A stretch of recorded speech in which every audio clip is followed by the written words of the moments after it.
You are not just building factories. You are tapping into the world's largest rising middle class that will reshape global business for generations.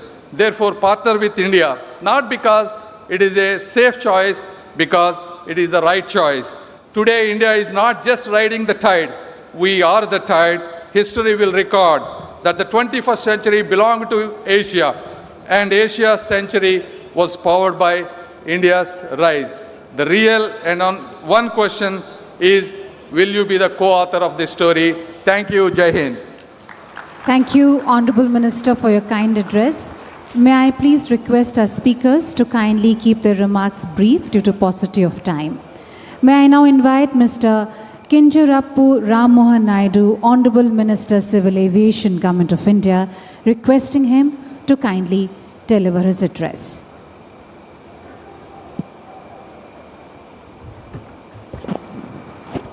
His Excellency Honorable Vice President of India, C.P. Radhakrishnan Garu, His Excellency Governor of Andhra Pradesh, Abdul Nazir Garu, and the visionary and dynamic Chief Minister of Andhra Pradesh, Shri Nara Chandrababu Naidu Garu, and my senior colleague from the Cabinet, Piyush Goyal ji, and all the dignitaries on the dais, and all the distinguished delegates, business leaders, policy makers, and friends from across India and the world, Namaskaram and a very good morning.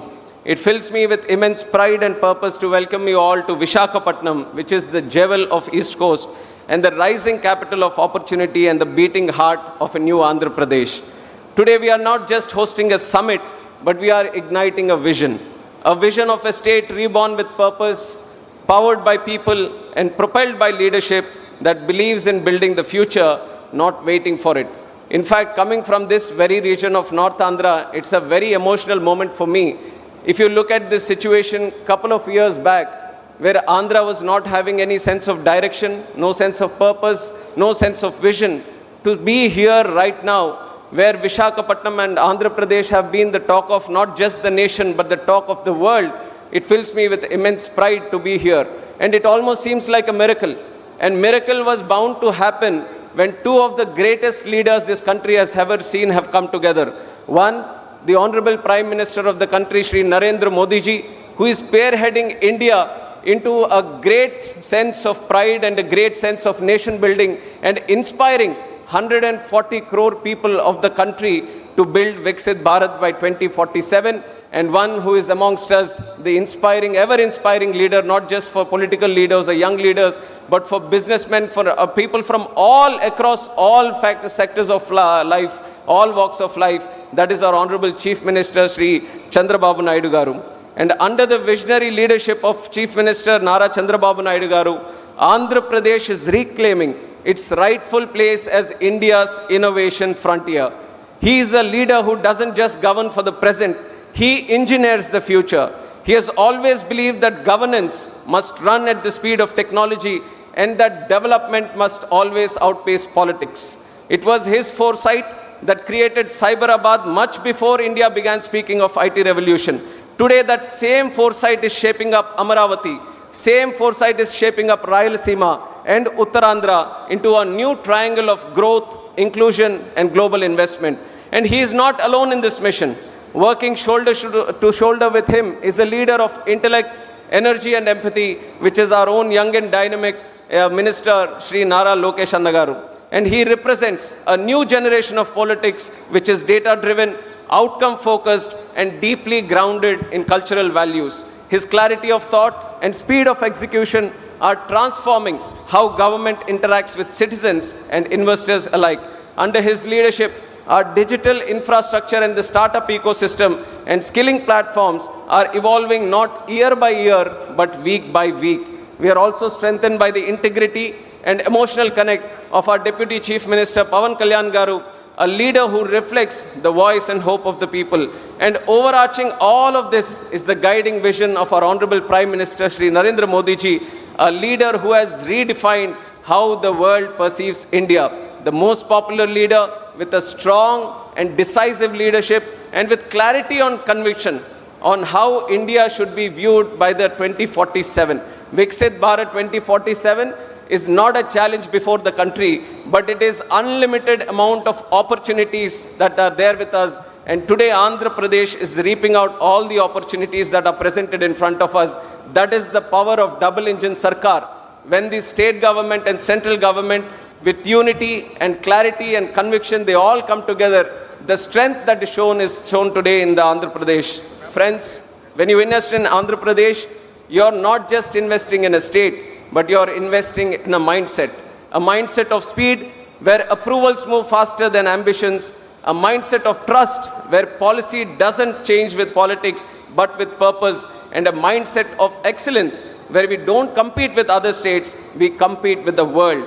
And this mindset isn't just philosophy, it is performance driven. Because in Andhra Pradesh, we don't announce intentions, we announce outcomes. In the last few months alone, we have moved faster than most economy moves in years, cleared major infrastructure projects worth thousands of crores from Bhogapuram International Airport to Amaravati Capital Works, launched digital single window systems that reduce approvals from 90 days to under 21 days, and also fast-tracked many projects which are not only for what is for the future, but which are going to be the game changers for the future technologies.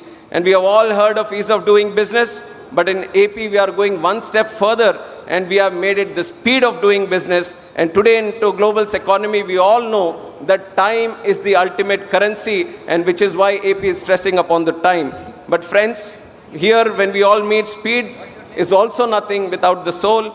And the soul today is its people, the Andhra's people and the people of the country who are hardworking, humble, and hungry to grow. So this is a great opportunity for all of us here to invest in Andhra Pradesh and to take this great nation forward. And it comes to aviation also. We have been doing great things. And in fact, the foundation has been laid 11 years before by our Honorable Prime Minister Narendra Modi ji. And today we are the third largest domestic aviation market in the world. Every 50 days we are opening a new airport, which is unprecedented anywhere in the globe. And that is the kind of success we have achieved in terms of building up of airports, the passenger capacity, and many other verticals in aviation. And today, Andhra is taking it one step further, creating a logistics hub, creating an aviation hub. That is why with the existing 7 airports, we are planning to create 7 more airports. We have 4 flight training organizations coming in the state. We have MRO ecosystem coming in Visakhapatnam. We have aviation skilling university coming in Visakhapatnam. And we are expanding the drone sector and creating a drone city. And aerospace and aircraft manufacturing also, we are trying to drive it in a big way in the country. And these, you feel that we have our hands full, but our Honorable Chief Minister is so far advanced that he's not happy with the content that we have today. He's always driving for something more, new inventions to come in, and I'm very happy to see this kind of innovation being the birthplace of Andhra Pradesh and the drive that is here. And as I stand before you, I feel a deep responsibility to make sure every partnership you forge here becomes a story of success. Let Andhra be the gateway to India's next decade of growth. Let Visakhapatnam be the city where the sunrise of investment never sets. On behalf of our leadership and every hardworking citizen of the state and the country, I welcome you to the land of speed, spirit, and sunrise. This is Andhra Pradesh, and this is where the future begins. Jai Hind. Thank you, Honorable Minister, for your kind address. Ladies and gentlemen, I'd like to now invite Mr. Nara Lokesh, Honorable Minister for Human Resources Development, IT, Electronics and Communication, RTG, Government of Andhra Pradesh, requesting him to kindly address us. Honorable Vice President of India, CP Radhakrishnan Garu, Honorable Governor of Andhra Pradesh, Syed Abdul Nazir Garu, Honorable Chief Minister of Andhra Pradesh and Co-Chairman of the 30th CII Partnership Summit, Shri Nara Chandrababu Naidu Garu, and Honorable Minister of Commerce, Industry, Government of India, and Chairman 30th CII Partnership Summit, and my mentor, Piyush Goyal Garu, and to the dignitaries on the dais, off the dais, a very good morning. It is a privilege to welcome you to Visakhapatnam, a city where hills meet the sea, where ideas lift off. Andhra Pradesh is proud to host the CII Partnership Summit 2025 at a time when India is emerging as the world's growth engine. Quite a few people ask me why they should consider Andhra Pradesh as their destination, as their home. and I only give them three clear reasons. First, we have a leadership with a clear track record. It is none other than our Chief Minister, Shri Nara Chandrababu Naidu garu. Politicians have an opportunity to create one legacy, but people of my state have been kind to give him another opportunity to create a second legacy, and that legacy is what we see today in front of us, which is Amravati and Visakhapatnam. The second reason you should consider Andhra Pradesh is, of course, our speed. Friends, we live in a fast-changing world where markets, regulations, and technology keep evolving. I have met thousands of investors and corporates in the last 1 year. The single most important requirement for a company is speed. They expect the same speed from governments. This speed needs to be a mission. We need to grant land, permits, approvals, incentives with a speed that the project can take off and serve the markets. And to all the industrialists who are here in the audience, we will beat your company's speed here in Andhra Pradesh. And the third reason why you should invest here in Andhra Pradesh is what I call the double-engine bullet train government. Under the leadership of the Honorable Prime Minister, Shri Narendra Modi ji, and our Honorable Chief Minister, Shri Nara Chandrababu Naidu garu, once we shake hands, it is no longer your project, it is our project. We are willing to work with Government of India to create reforms, to bring about reforms, changes in regulations that will ensure that your business not only succeeds, but thrives in our great country called India. So I'd like to thank all of you for giving us this wonderful opportunity to host you. Please take time off to explore what Visakhapatnam has to offer. And I would once again like to thank Piyush Goyal ji for his continued mentorship to me. And I look forward to working together with him to make Andhra Pradesh a $2.4 trillion economy and contribute to Vikasit Bharat mission of our Honorable Prime Minister, Shri Narendra Modi ji. Thank you very much, and Jai Hind. Thank you, Honorable Minister, for your kind address. Ladies and gentlemen, I'd like to now invite Mr. Piyush Goyal, Honorable Minister of Commerce and Industry, Government of India, and also the Chairman of the 30th CII Partnership Summit, requesting him to kindly deliver his keynote address.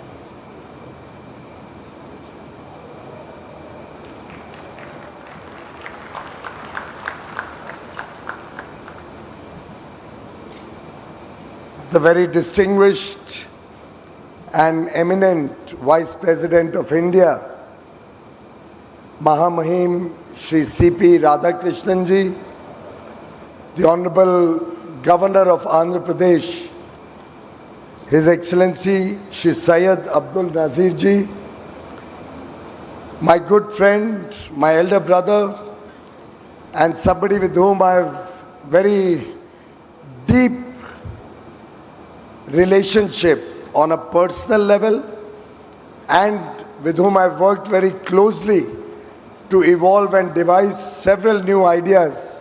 Somebody who comes with a vision not only for the development of Andhra Pradesh but for the holistic development of India under the leadership of Prime Minister Narendra Modi towards Viksit Bharat 2047, a developed, a prosperous nation where every state of India will prosper, where every citizen of India will get a high, good quality of life, where every child born in Andhra Pradesh will have a bright future ahead of him.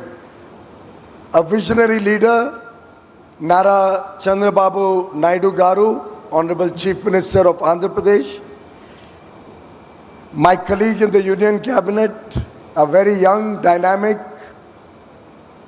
Minister for Civil Aviation, Shri Rammohan Naidu garu, the upcoming leader of Andhra Pradesh, somebody whom I have seen from a young age evolving into a leader of substance, a person committed to the development of his people, his state, and with a compassionate bent of mind, Nara Lokesh garu, all the distinguished excellencies, my colleagues ministers from across the globe, captains of industry, both from India and abroad, distinguished ladies and gentlemen, Namaskar. It is indeed an immense privilege to address the 30th edition of the CII Partnership Summit from the rich history of Satavahana Kingdom to its present status as a hub for steel, semiconductors and seafood. The Visakhapatnam region stands as a gateway to global trade.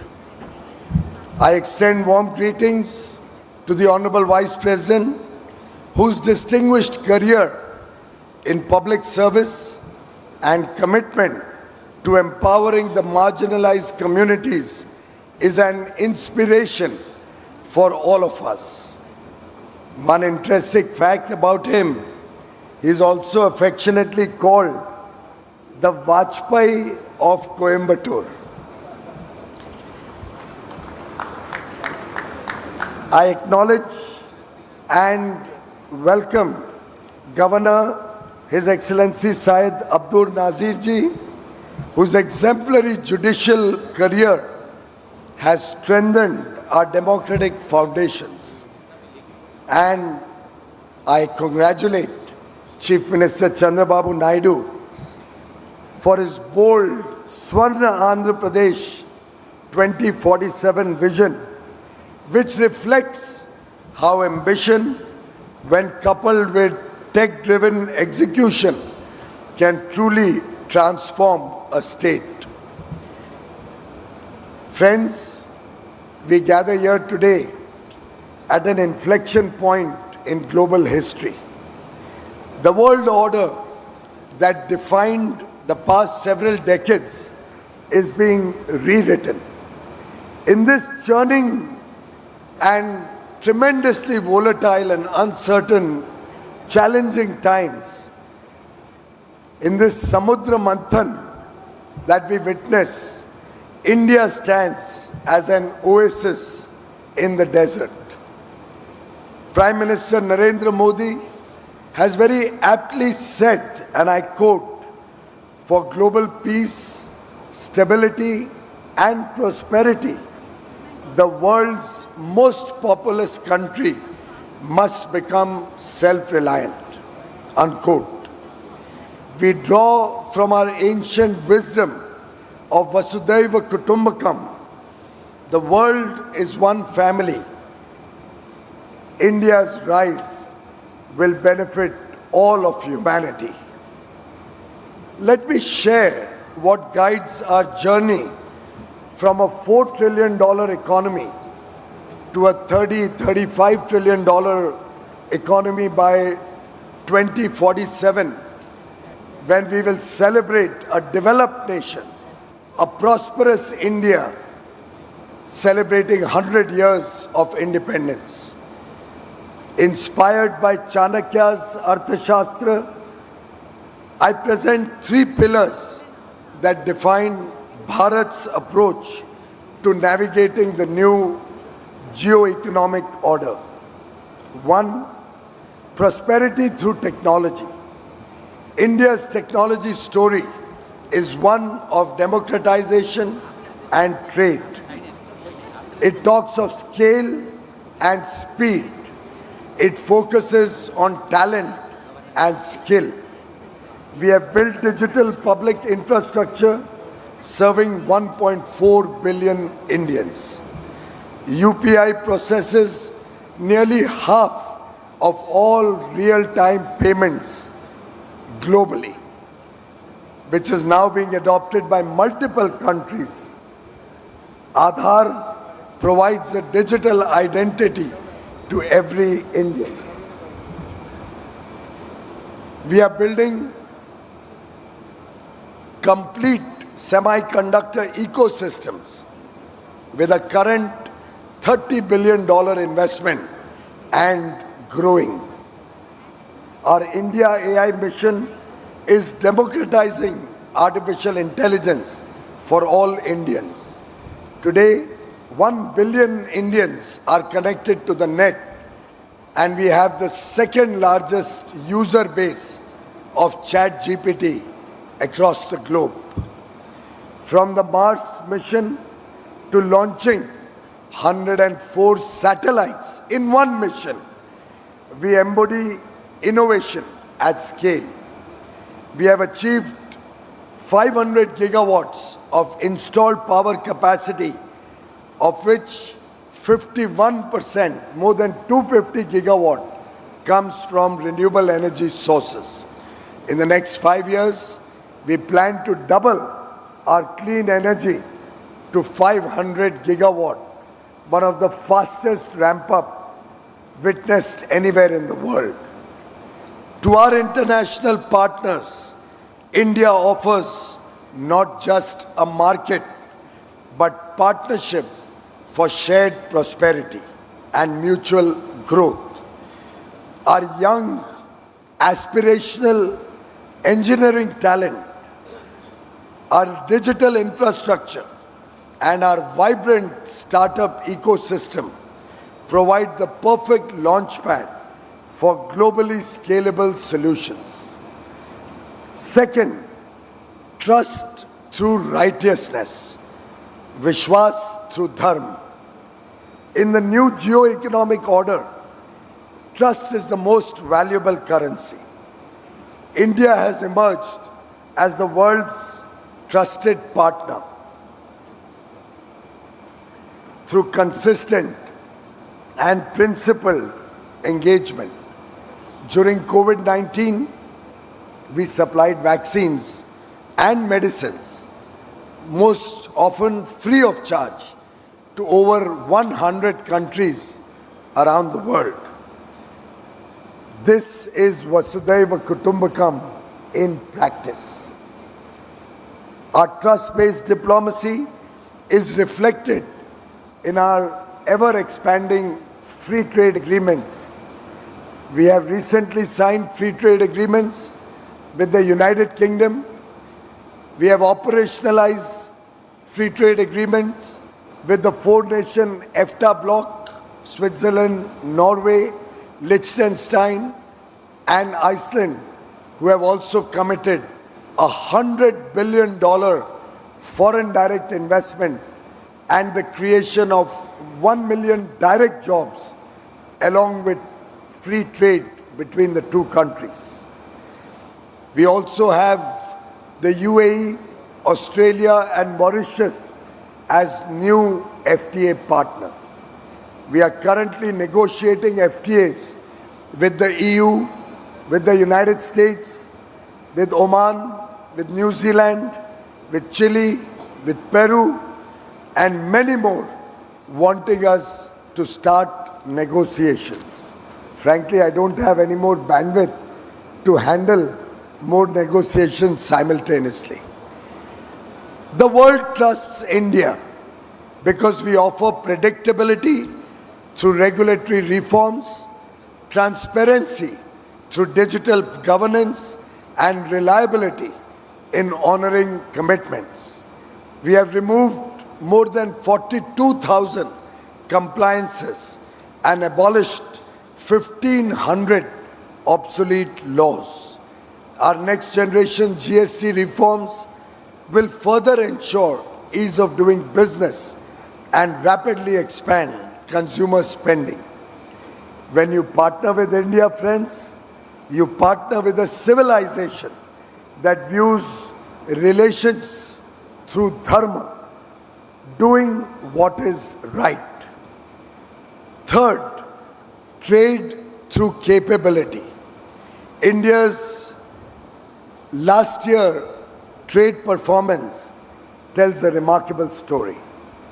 Our exports crossed $825 billion for the first time, despite global headwinds. FDI flows stood at a record $81 billion, a testament to investors' trust in India.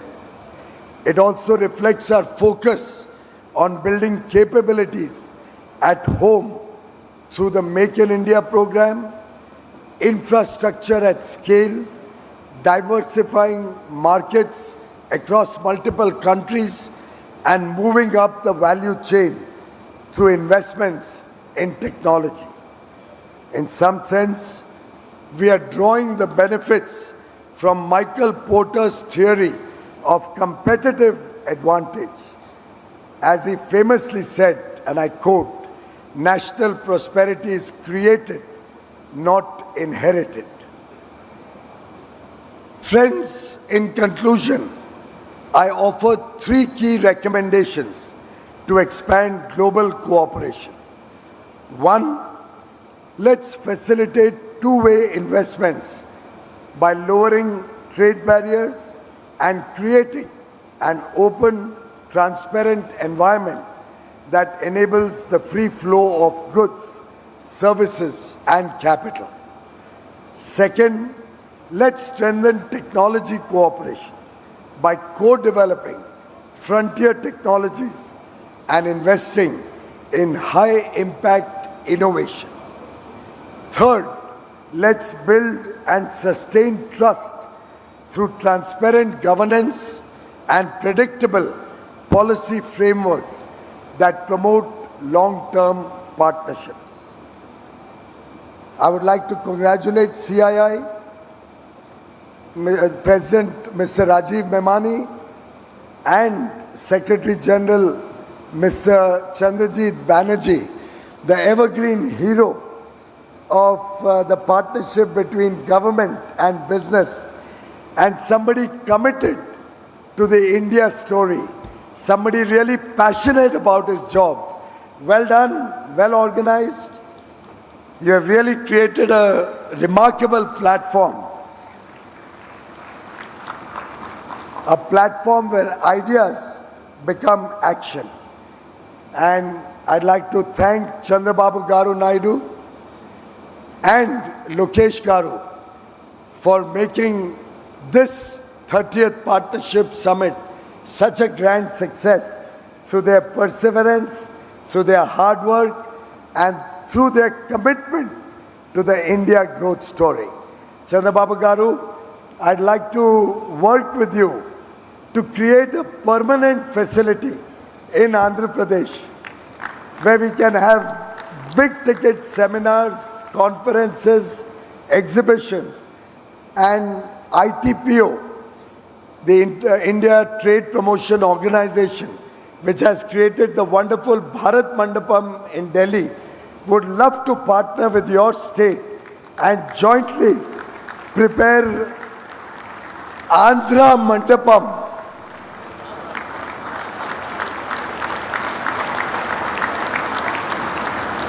so that in the years to come, our partnership summit will not be under a marquee or a tent or temporary facilities, but will be at a world-class convention center, befitting your leadership and the talent and the wonders that Andhra Pradesh offers to the world. Friends, I thank each and every one of you, ministers, trade delegates, business leaders, innovators, and thought leaders from across the globe for believing in India's growth story and for being partners in our journey. Just before concluding, since this program has gone on for long, and we have an interesting result coming out on the television screens. For those of you who are interested, the people of India, through the second most populous state of Bihar, a very crucial state where elections were held in the last week, have just once again reposed confidence in the leadership of Prime Minister Narendra Modi and the leadership of the National Democratic Alliance, of which Chandrababu Garu is one of the strong pillars, through a 2/3 majority. 163 out of 243 seats or rather let me, 181. My God, this is growing faster than the India growth story. 181 seats out of 243, where the NDA candidates are leading as of now. And it seems this could change for the better. Thank you very much to the people of Bihar. Thank you very much to the people of India for their faith in Modi ji's leadership, for their faith in the leadership of the National Democratic Alliance, our leader Nitish Kumar, the Chief Minister of Bihar, and for their commitment to the India story of Viksit Bharat 2047. Jai Hind, thank you very much. Thank you, Honorable Minister Shri Piyush Goyal ji, for your notable keynote address. Ladies and gentlemen, I would like to now invite Shri N. Chandrababu Naidu, Honorable Chief Minister of Andhra Pradesh and the co-chair of the 30th CII Partnership Summit, requesting him to kindly deliver the keynote address.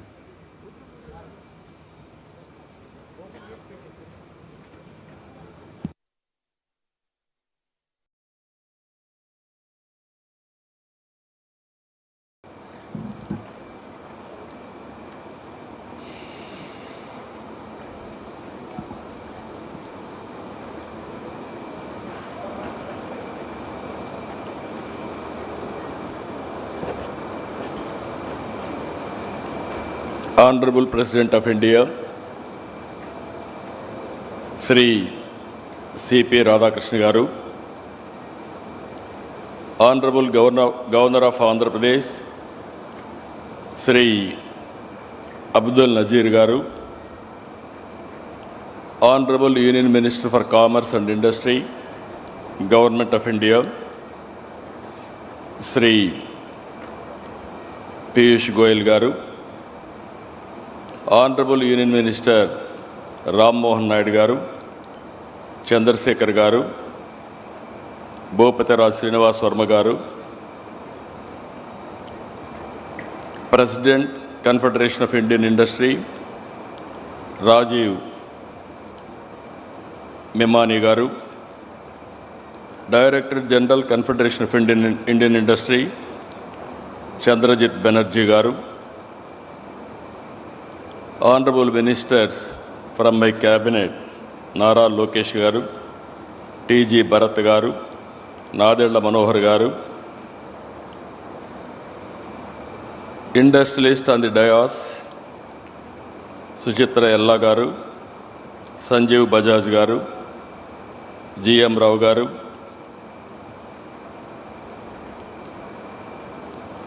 Siddharth Kalyan Garu, Karan Adani Garu, Sudarshan Venu Garu, Yusuf Ali Garu, Kamineni Shobhana Garu, Chief Secretary Vijayanand Garu, His Excellencies from different countries, and also today it is very, very important day in my life. Nearly 522 international participants, nearly 72 countries are representing, and so many overseas ministers, national leaders, business leaders, nearly 600, local prospective and existing entrepreneurs, nearly 1,500. Totally 2,500 participants are here. I welcome all of you. All the best for all of us. Today, I have heard so many speeches from all our leaders, stalwarts. If you see here, you are in Visakhapatnam for the last 2 days. Visakhapatnam is a beautiful city in India. Even some of the countries you may not have this type of place. Excellent beaches, beautiful sea, and also beautiful hills, and at the same time beautiful people and safest place. Recently, Government of India has rated the number one city for human safety. That is how they rated. So, with all these things, wonderful people are gathering here. 2 days, you had a wonderful stay. And also, in advance, I am requesting you to book next year also to be our guest. That is what I want to request all of you. Honorable Vice President of India, I have known him for a long time. And also, during Vajpayee's period, onwards he is in politics. At that time he was MP. People used to call him Vajpayee of Coimbatore. That is how he is respected. I am very happy he has come today. He is the 15th Vice President of India. He is a shining example of perseverance, hard work, faith in democratic values. And also, I know him intimately.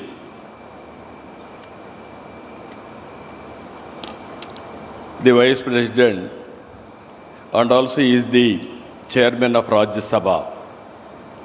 His calm conduct, sharp intellect, and inclusive approach will guide the House towards constructive debate and consensus building.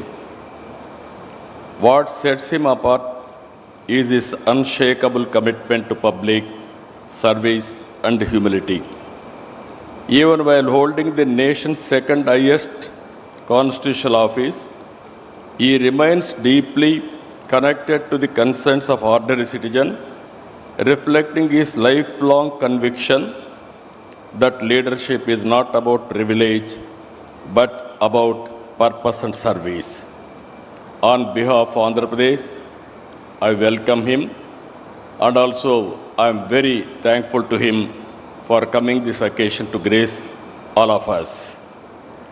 Our Honorable Governor, you are all watching, is very strong in legal field, and also he is guiding me to take Andhra Pradesh forward. I had a long association with Piyush ji. He is very dynamic and also very creative. Under his leadership, I am very confident India will emerge best destination for investment.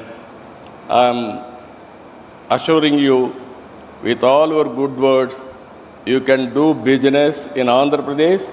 Andhra Pradesh will be a gateway for investment, and India will be future destination. Nobody can change it. And also CII, I had a long association. Out of 30 CII partnerships, 7 were hosted from Andhra Pradesh. That is our credibility. Today, President and also Chandrababu Banerjee, they are working extraordinarily, and also the amount of response overseas because of our CII, I really appreciate him.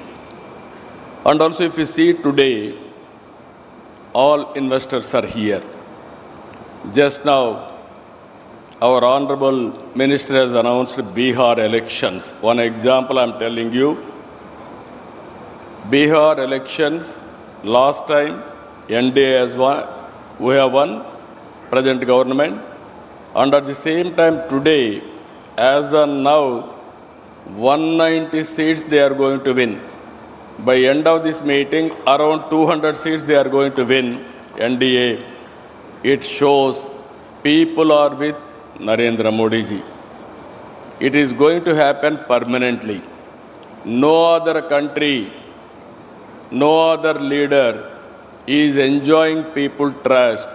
I can say in a democratic country, only Narendra Modi ji is only the man who is enjoying absolute confidence and trust.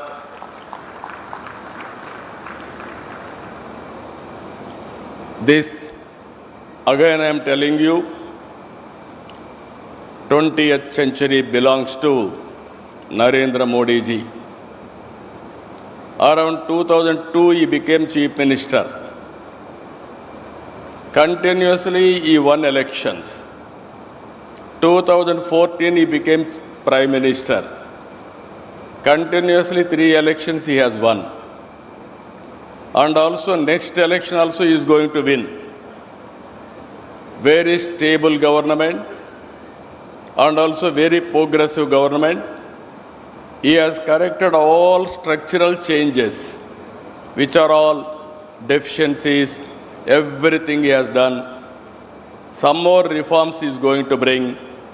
And also, recently, GST reform he has brought. What I wanted to impress upon global investors who are all here, India will be the best place to do business. And at the same time, India is having some inherent strengths. We started economic reforms in 1991. Mid-90s, we are able to take first more advantage about technology. India is only the country which is enjoying demographic dividend advantage. With all these things again, right time, right leader, right place, that is Narendra Modi ji. No, I am telling you, as on today, during his tenure, from 11th largest economy, we are able to reach 4th largest economy. Next year, we are going to reach 3rd largest economy. By 2047, India will be #1 economy.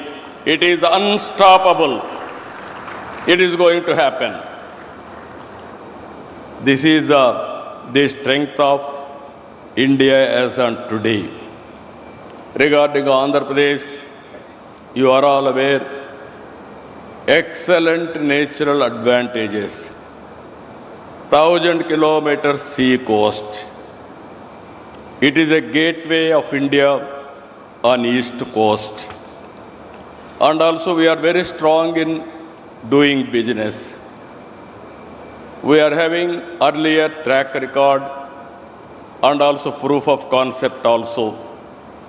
This is where earlier always we are #1 in ease of doing business. Now we have shifted the gear, speed of doing business. Anybody will invest in Andhra Pradesh. Once you agree MOU, then it will become our project. We will get it done, everything on real time. Again, I am telling you, we are working differently.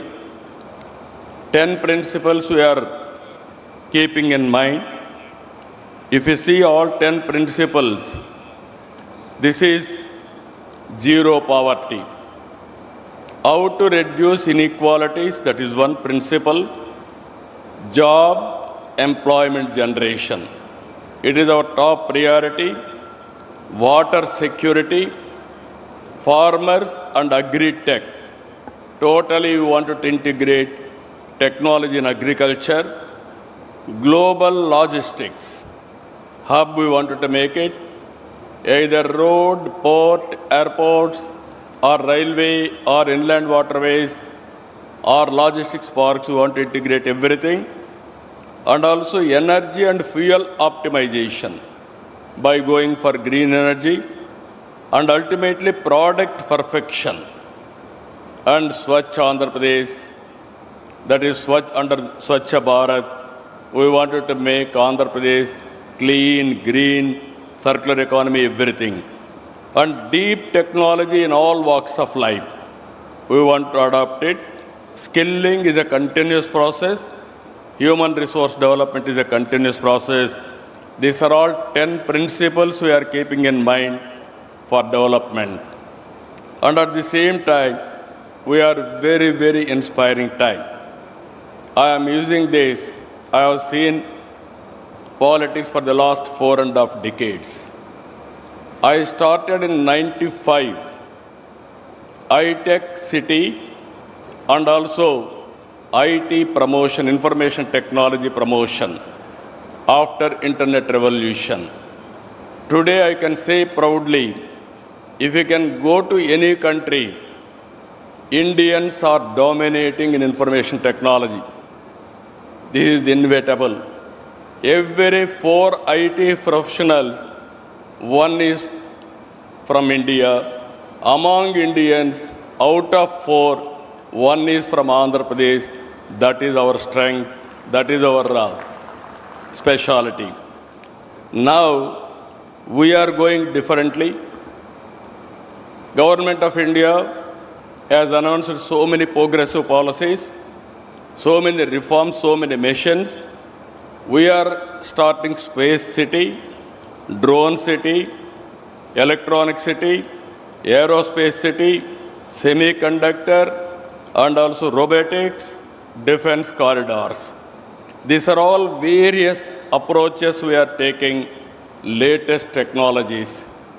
And also we are going differently, quantum valley, and also green hydrogen valley. In America, they are having Silicon Valley.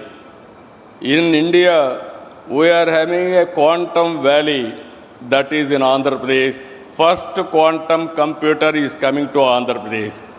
And at the same time, I am assuring all audience here, within 2 years, we are going to produce quantum computers.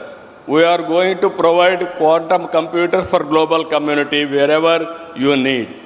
That is how we are progressing as on today. Green hydrogen is another area where we are very strong.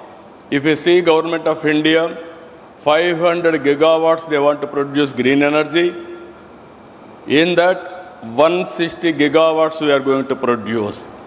Even yesterday we had a very good MOUs. Time has come now. Andhra is very strong in green energy, especially solar, wind, and also pumped storage and battery. Even cost of battery is coming down now. Even with all these things, it will be very good advantage for India to go for green energy. Finally, we are having excellent ports. We are going to go further down streamline, that is green hydrogen and also green ammonia. These are all the various areas we are going to work together. Finally, I am requesting you, all investors are here, lot of opportunities. You are having resources, technologies, know-how. Come and join us in building economy and also in doing business. One is in agriculture. We are very strong in aquaculture. We are very strong in horticulture and also commercial crops, especially dairy and also coffee, spices. Wherever it is possible, we are very strong. I request all of you, Lulu, Yusuf Ali has rightly mentioned, we need more and more players in food processing. Even agriculture, we are going next level, that is natural farming, organic products. There I am requesting all of you to come. Green energy, lot of opportunities, downstream industries you can go. There I am requesting some of you can come and start. Now, deep technologies, data centers are coming. Data centers, again, green energy we are tying up. Google has announced $15 billion US. Today and tomorrow, another 4 to 5 gigawatt data centers are going to come. Once data center is coming 1 gigawatt, we need 6 gigawatts of power, green energy. it is a multiplier effect. It is going to happen. Deep technologies, I am requesting you, lot of opportunities in deep technologies. Anybody is willing to invest in satellite launching or drones and also electronics and also aerospace, even defense, we are prepared to host all of you. And also, Government of India is also thinking to promote drones in a big way. Recently, our Honorable Prime Minister has announced drone city, how we are going to produce drones for all use cases. I am assuring you, within 2 years' time, Government of India will permit our Piyush Goyalji and others. We are going to launch drone taxis in India, that too from Andhra Pradesh. It is not far away. Within 2 years, we will launch. And also minerals, rare earth minerals, from extraction to value addition, this is a huge opportunity. Tourism is order of the day. Earlier, I used to say 20 years back, all isms are over, capitalism, socialism, communism, all these things are over. Only ism is going to prosper, that is tourism. We are going to put so much of effort on tourism. Anybody is willing to come, either hotels or events, MICE tourism, so many areas. We are having excellent opportunities in Andhra Pradesh. I am requesting you to come and set up industries or investments in tourism. And also logistics is one of the biggest area. Either ports, airports, roads investment, and also we are focusing on railway, and also ultimately logistics parks, dry ports, inland waterways. These are all various opportunities available for all of you. And also pharma, we are very strong. We wanted to go further. Healthcare, we are focusing in a big way. Healthcare and well-being, these are all the another areas. These are all what I wanted to impress upon all of you. Lot of opportunities available for you. We can offer all these things for you in course of time. To accelerate industrial innovation, Andhra Pradesh is nurturing a robust startup ecosystem integrated with our universities and industrial clusters. The Andhra Pradesh Innovation Mission is supporting entrepreneurs in sectors like deep tech, med tech, agri-tech, and EV technology. We are also leveraging artificial intelligence, Internet of Things, and data analytics to strengthen governance, logistics, and industry operations. Our young workforce, talented, disciplined, and multilingual, is one of our greatest assets. Just now, these are all our strengths I want to place before you. Again, same time next year, I am requesting CII and Government of India to host CII partnership in a big way or modified way, improved version. We are going to host in Visakhapatnam. I request all of you to reserve from now itself and have business with Andhra Pradesh. And also our minister has rightly mentioned one more announcement, that is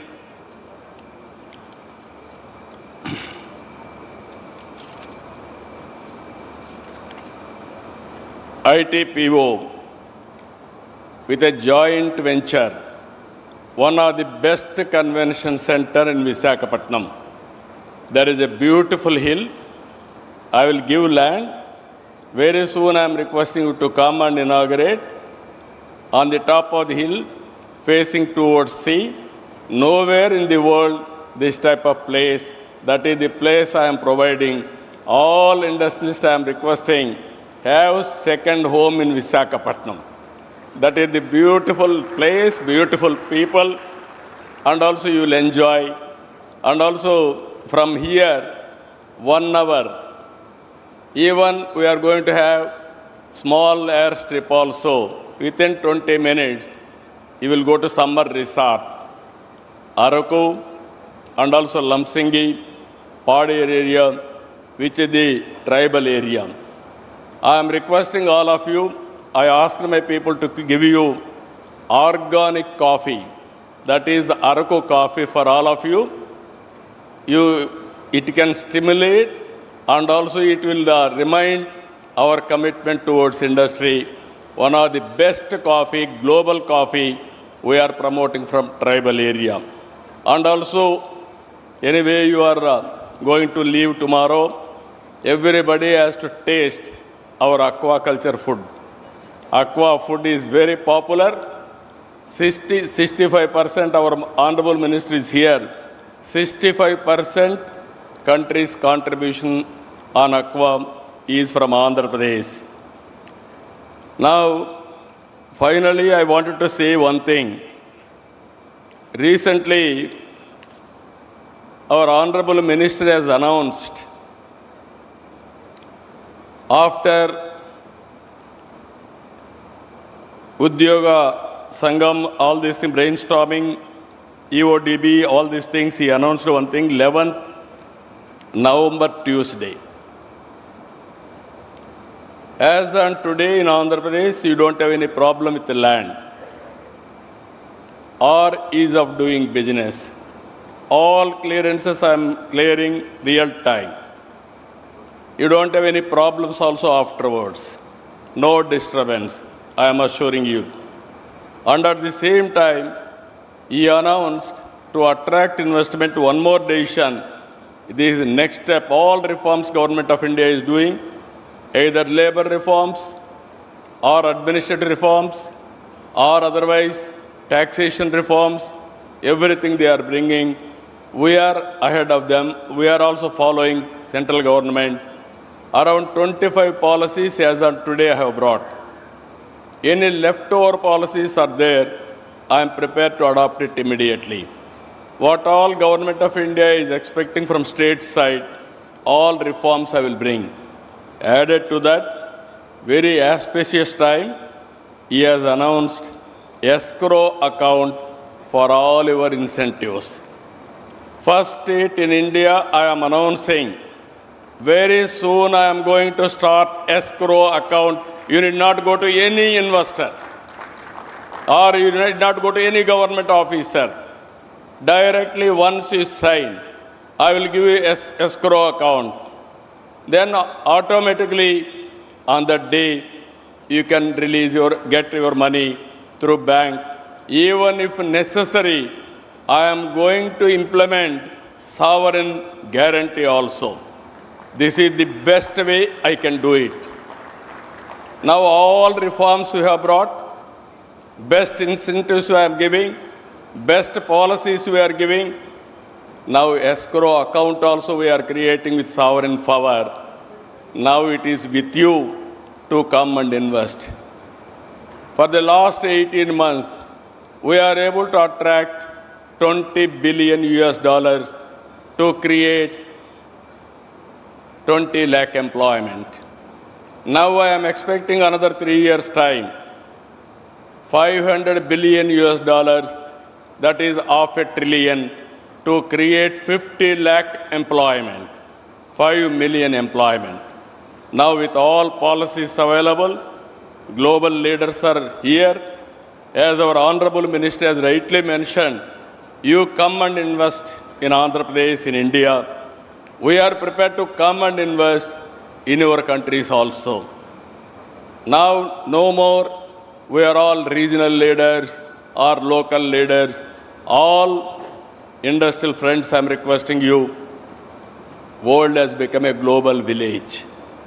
Wherever you are, you can start a company, you can put an investment, and also you can monitor real time. All these things are happening. And also India is a democratic country, stable government, then your investment will be safe. This is where I am asking you, before leaving, have one MOU with us. After MOU, our people will be after you. You will not remind us. That is our credibility. That is our track record. My aim is very clear. I wanted to attract over a period of time, minimum 10 years, $1 trillion investment in Andhra Pradesh and also India, you can imagine. Ultimately, I wanted to create wealthy, healthy, happy society. For that, we need investors, we need investment, and also we have to cater our welfare programs and empowerment for the needy people. With this, I am thanking all of you.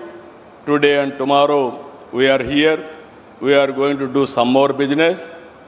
Not only business, it is exchange of ideas. It is networking, understanding each other, knowing what is happening globally. These are all important issues that I give more importance for this type of activities.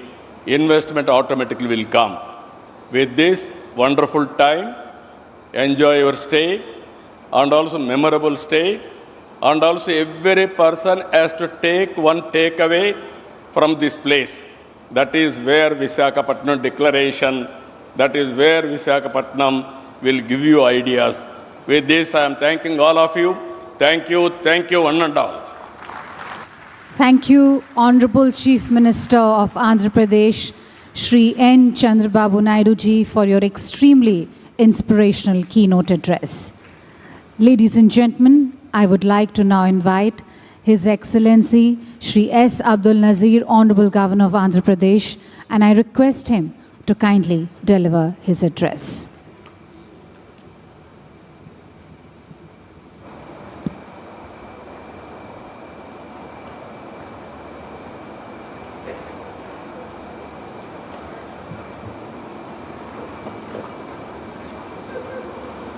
Honorable Vice President of India, Shri C.P. Radhakrishnan ji, other dignitaries on the dais and off the dais, I think after listening to our Honorable Chief Minister, I need not speak, I suppose. Only a few sentences, right? It gives me great pleasure to be a part of the inaugural session of the 30th edition of the CII Partnership Summit here today in the beautiful coastal city of Visakhapatnam, also known as City of Destiny.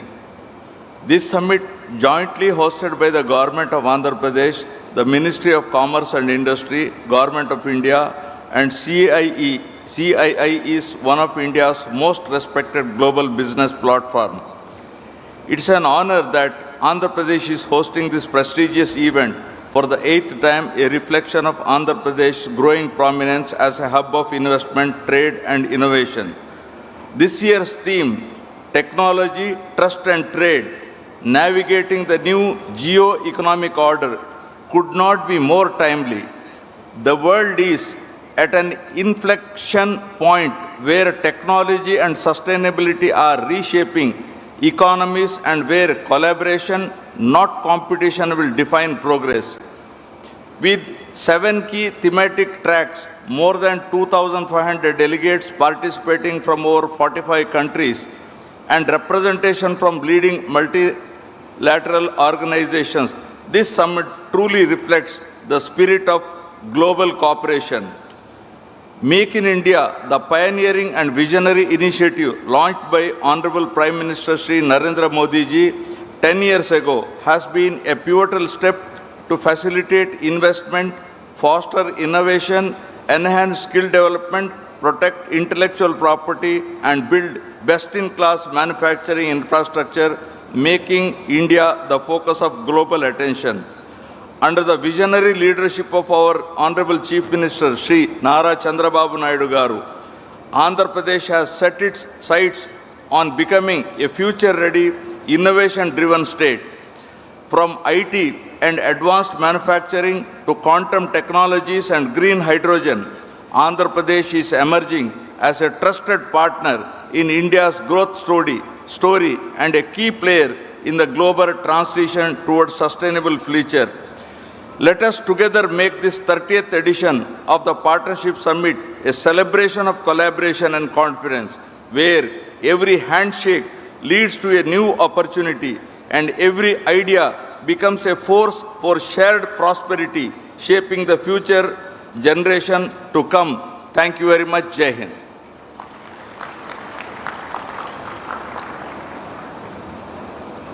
Thank you, sir. Ladies and gentlemen, I would now like to invite His Excellency, Honorable Vice President of India, Shri C.P. Radhakrishnan ji, and request him to kindly deliver his address.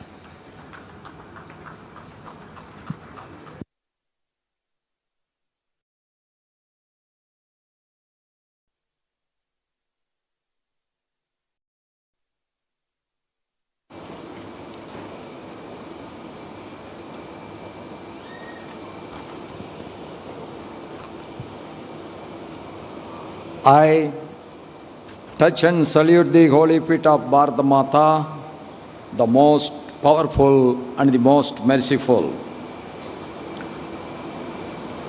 On this day, the 30th CII Partnership Summit 2025 at Visakhapatnam, the great personalities who are sharing the dais with me, Honorable Governor of Andhra Pradesh, the ever soft-spoken Sriman S. Abdul Nasir ji, my good friend for more than nearly 3 decades, the Chief Minister of Andhra Pradesh, Sriman Chandrababu Naidu garu,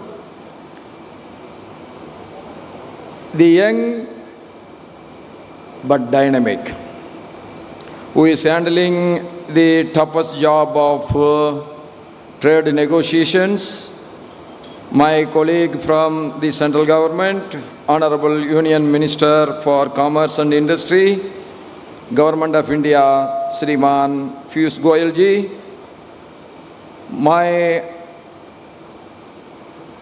good friend's son, now occupying the Union Minister of Civil Aviation in Government of India, Sriman K. Ram Mohan Naidu garu, Honorable Union Minister of State for Rural Development and Communications, Government of India, Sriman Chandrasekhar ji,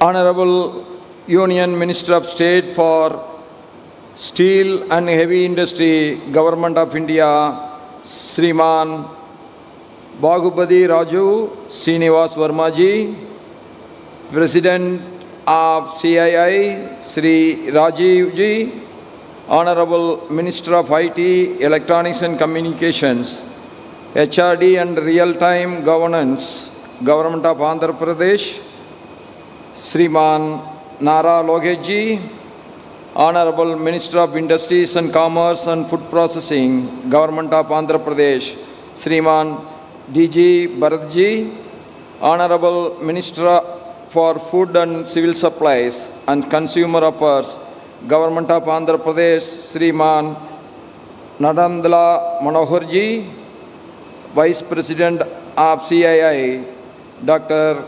Suchitra K. Ella, Managing Director of Bajaj Finance Service, Sri Sanjeev Basaj ji, the DG of CII, Sri Chandrajit Banerjee ji, Chairperson of GMR Group, Sri GM Rao garu, Managing Director Bharat Forge, Sri Amit Kalyani ji, Managing Director of Adani Ports and Special Economic Zone Limited, Sri Karan Adani ji, Managing Director of TVS Motors, Sriman Sudarshan Venu ji, Chairman and Managing Director of Lulu Group of International, Sriman M.A. Yusuf Ali ji, Secretary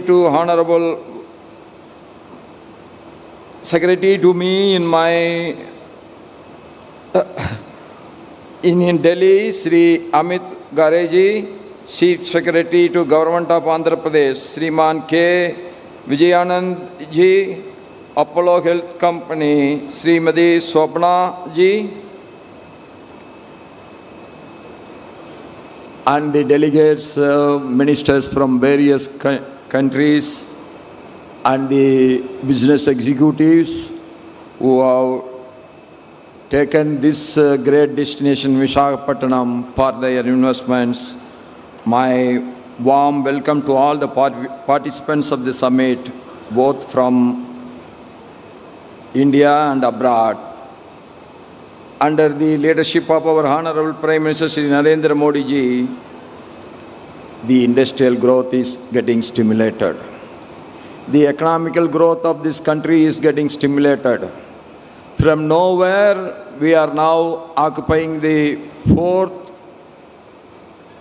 economy of the globe today, and it is ever growing. And the greatest achievement of our Prime Minister is that he will go into the world history as the leader who liberated the maximum poor people from poverty. When he took over, nearly 30% of the Indian population were below the poverty line. Today, I think it is somewhere around 7 to 8%.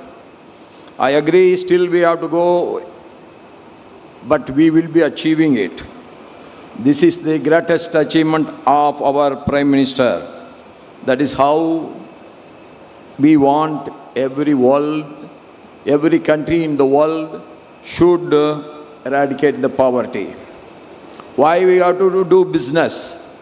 We have to do business to stimulate the economical activity.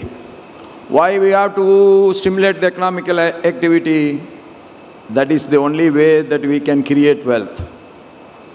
Why we have to create wealth? Unless the wealth is created, the poverty cannot be eradicated anywhere. So doing business should be ease. Doing business should be a pleasant activity, and I am sure Andhra Pradesh, the destination for doing business, is one of the most wonderful business environment created by this state government. And in business, you have to take the life achievements of the Andhra Pradesh Chief Minister Chandrababu garu as a role model. Business is always one, there will be ups and downs. There will be boom, means there will be recession also. Chandrababu garu started his political career, public life, as the Chief Minister of the United Andhra Pradesh. Today, our Hyderabad is one of the best centers of IT, and it is called as one of the best IT hub. It is all because of his hard work. He was the leader. How the modern economical development can take place. But unfortunately, the state has divided into two. All the hard work what he has put in, that area has gone with the other side of Andhra Pradesh, that is Telangana, and he has to start again from A.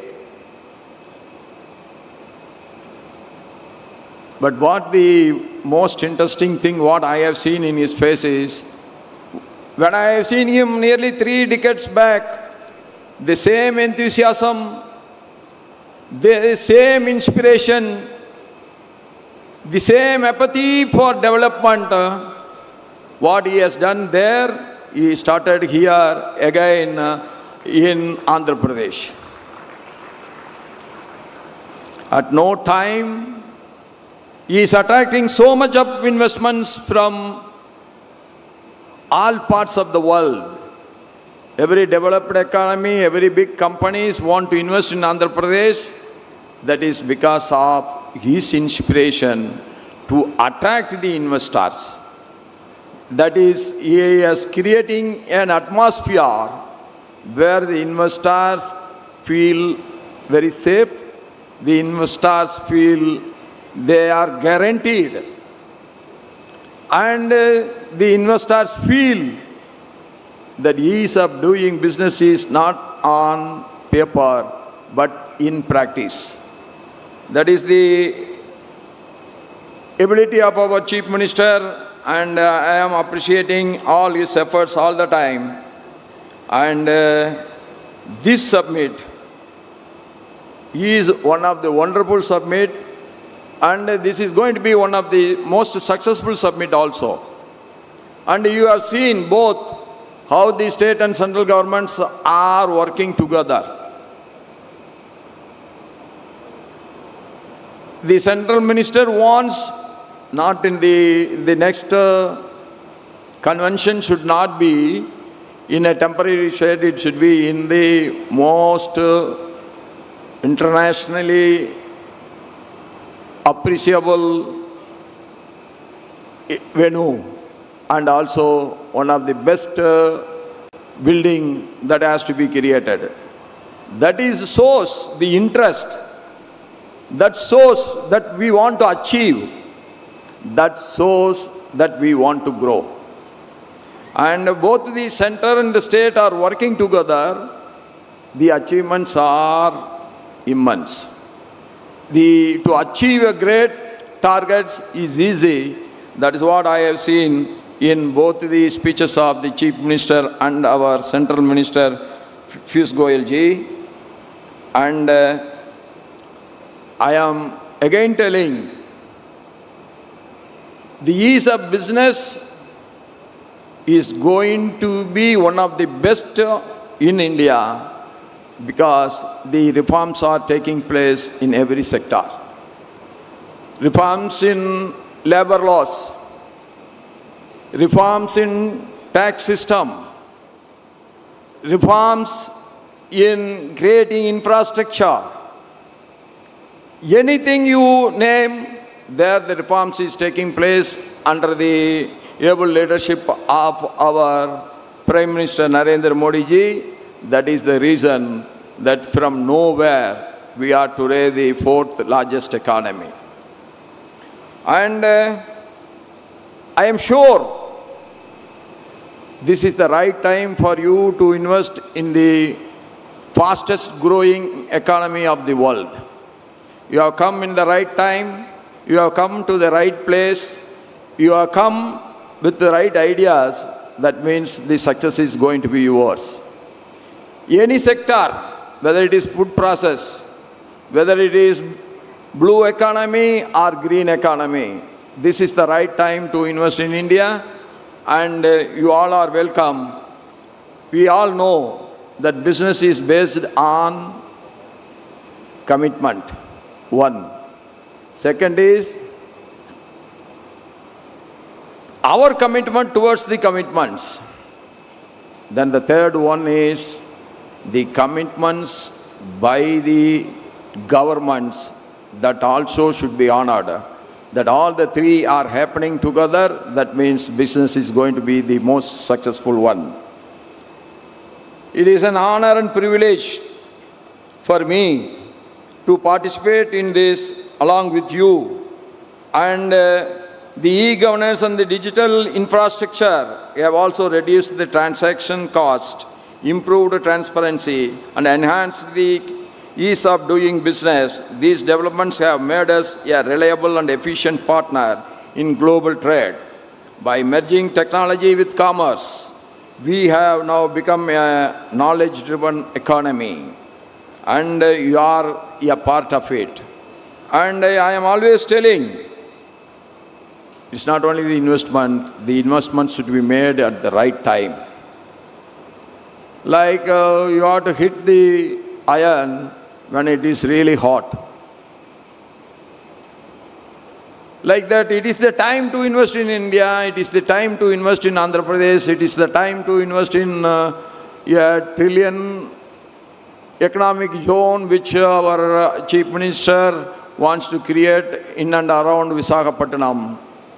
And that is the right attitude, and it is the right time, it is the right decision, and it is the right initiative by all of you. And I am sure that we are going to be the sooner, maybe in a year or two, we are going to be the world's third largest economy. And today, we are the world's third largest startup ecosystem. These things are the positiveness of our industrial environment, business environment, which has been created by the Prime Minister in the last 11 years.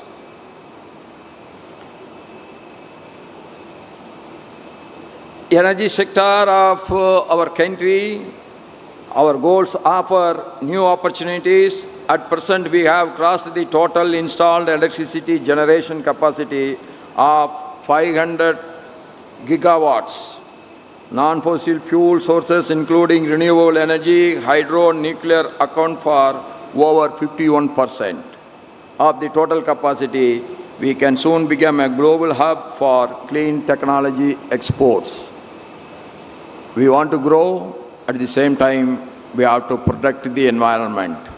Our commitment towards protecting the environment, we never go back from our commitments.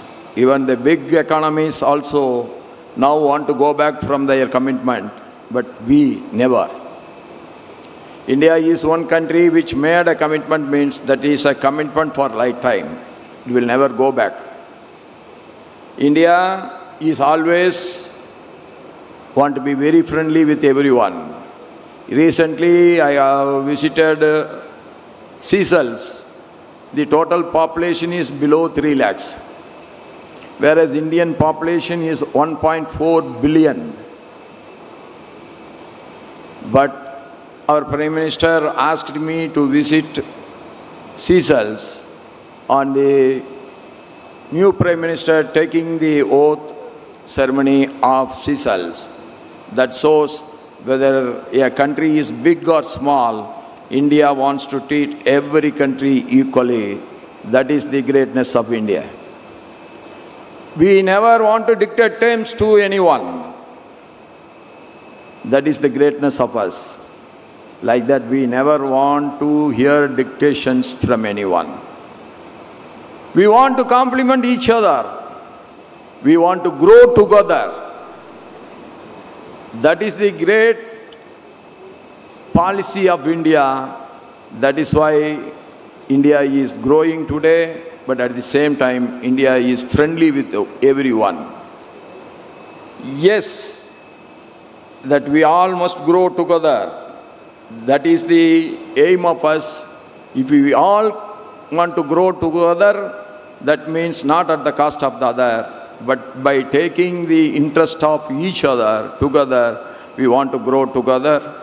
And I am sure all your initiative, all your interest, all your enthusiasm, what you are showing today, that is going to make this 1 trillion economic zone of Visakhapatnam is going to be the most successful one in the coming years. With this, I pray to God that all your good efforts, all your efforts in the future should be very, very successful. And I thank one and all, everyone, for this opportunity to share my views with you. Thank you. Nandri, Namaskaram.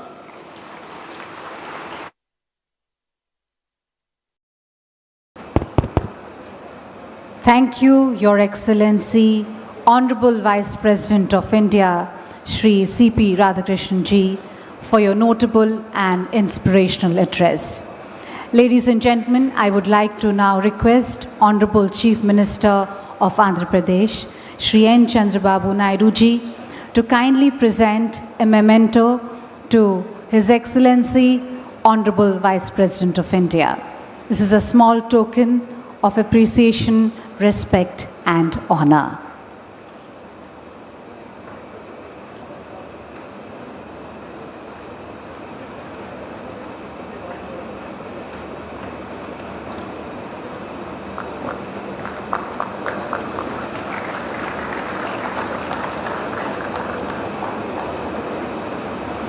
Thank you, Honorable CM. Ladies and gentlemen, with this we come to the end of the inaugural session. May I please request everyone to kindly rise for the national anthem.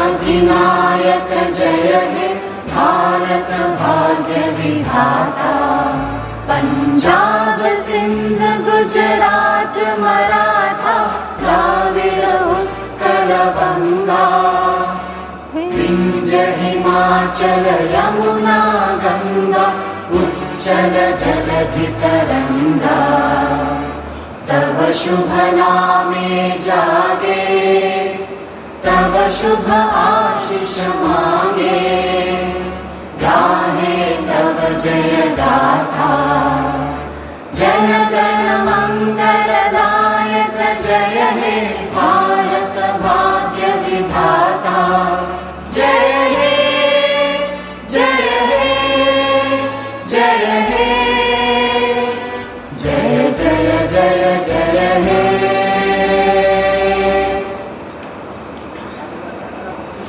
Thank you, ladies and gentlemen. With this, we conclude the inaugural session. Thank you to all our esteemed dignitaries for being here with us. May I request everyone to kindly remain in the room. We are going to start the opening plenary session immediately. We'll just take a few minutes to make the necessary table arrangements. Requesting everyone, all our delegates, to kindly remain in their seats and remain in the room so that we can start the opening plenary session immediately.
यहीं पे है next section.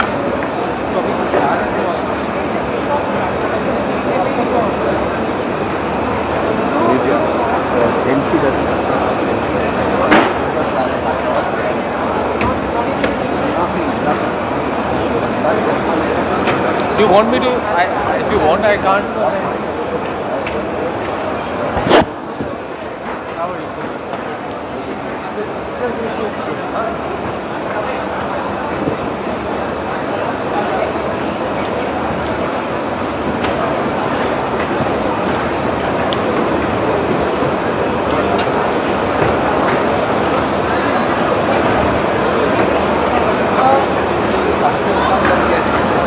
Yes. Sneha.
Honorable Minister Shri Piyush Goyal ji and Honorable Chief Minister of Andhra Pradesh Shri N. Chandrababu Naidu ji.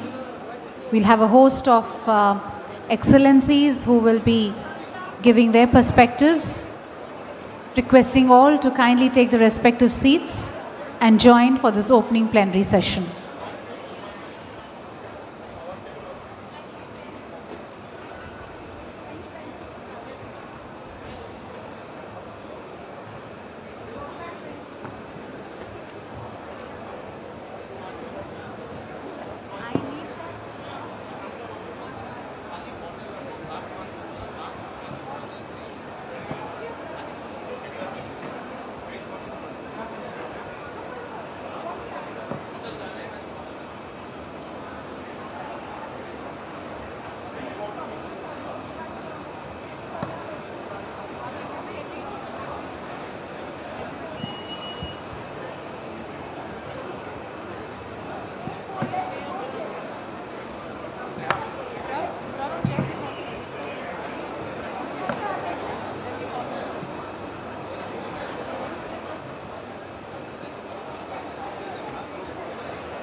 That's open.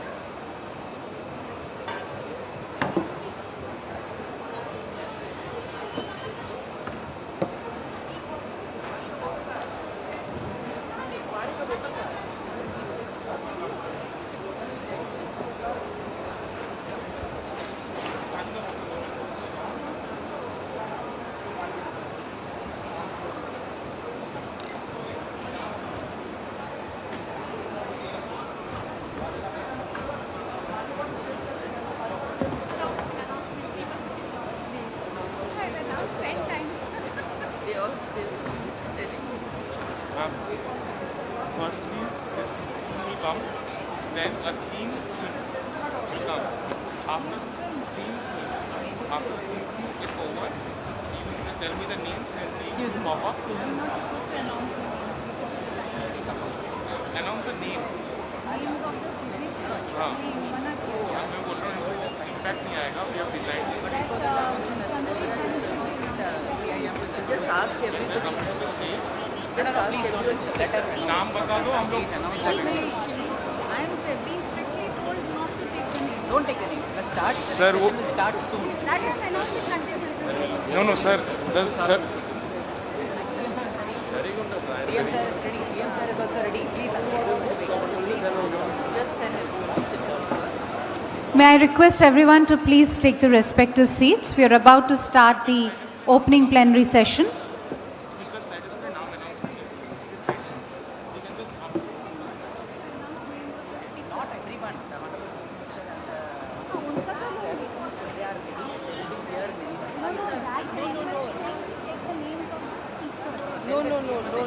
No speakers. No need to take the ministers also. Just start the session. Please tell him. Just start the hand over to Chandrababu panel. He's saying just tell her to call me. May I please request our delegates to kindly remain seated. We are about to start the opening plenary session. Requesting everyone to please take their seats.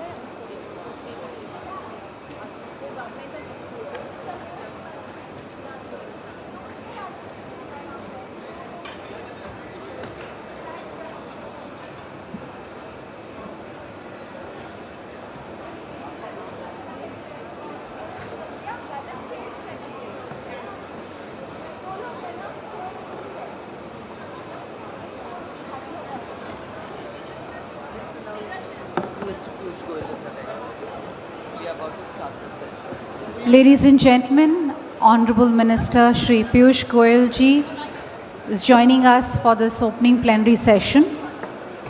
May I request everyone to please take the respective seats.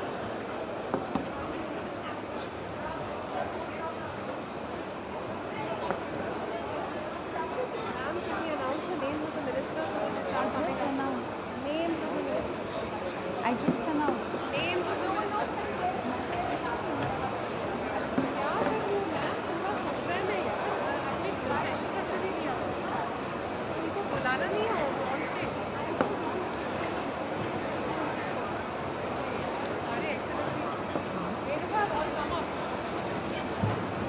Ladies and gentlemen, a very warm welcome to our opening plenary session.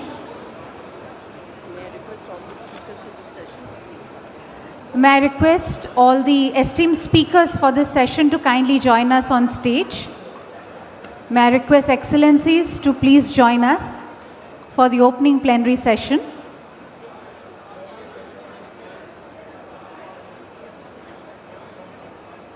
Requesting all our esteemed speakers for this session to please join on stage. Honorable Minister Shri Piyush Goyal ji is here for this opening plenary session. A very warm welcome to you, sir. May I request our esteemed speakers to kindly take their respective seats.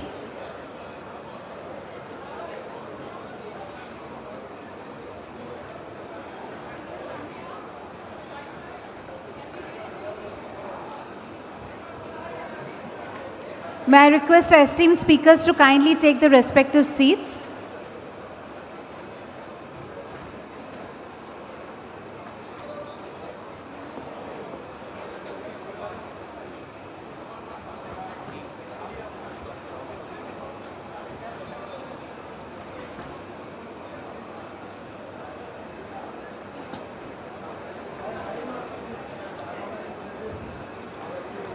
Ladies and gentlemen, a very warm welcome to our opening plenary session. This session will set the tone of the summit and will also explore the critical role of government-industry collaboration, which can proactively contribute in sustaining India's growth momentum and shaping its global leadership. A very warm welcome to our Honorable Minister, Shri Piyush Goyal ji, who has joined us for this session, and extend a very warm welcome to all our excellencies, our foreign delegates and speakers for this session. Ladies and gentlemen, I would like to now request Shri Chandrajit Banerjee to kindly make his welcome remarks and moderate this opening plenary session. Over to you.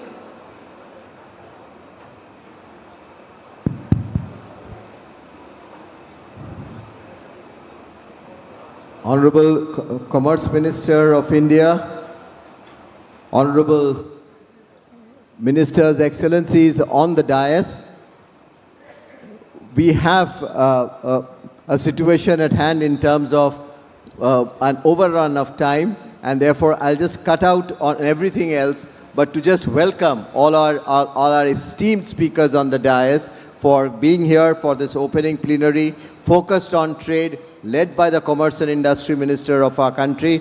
And we will have short remarks and addresses by our esteemed guests from all across the world, our ministers, and then move over to our Commerce Minister to see how he puts it all together in terms of working together in a world which is full of turmoil and trouble.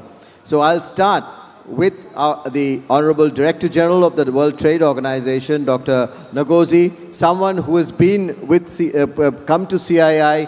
Madam Director General, we start with you as our opening speaker.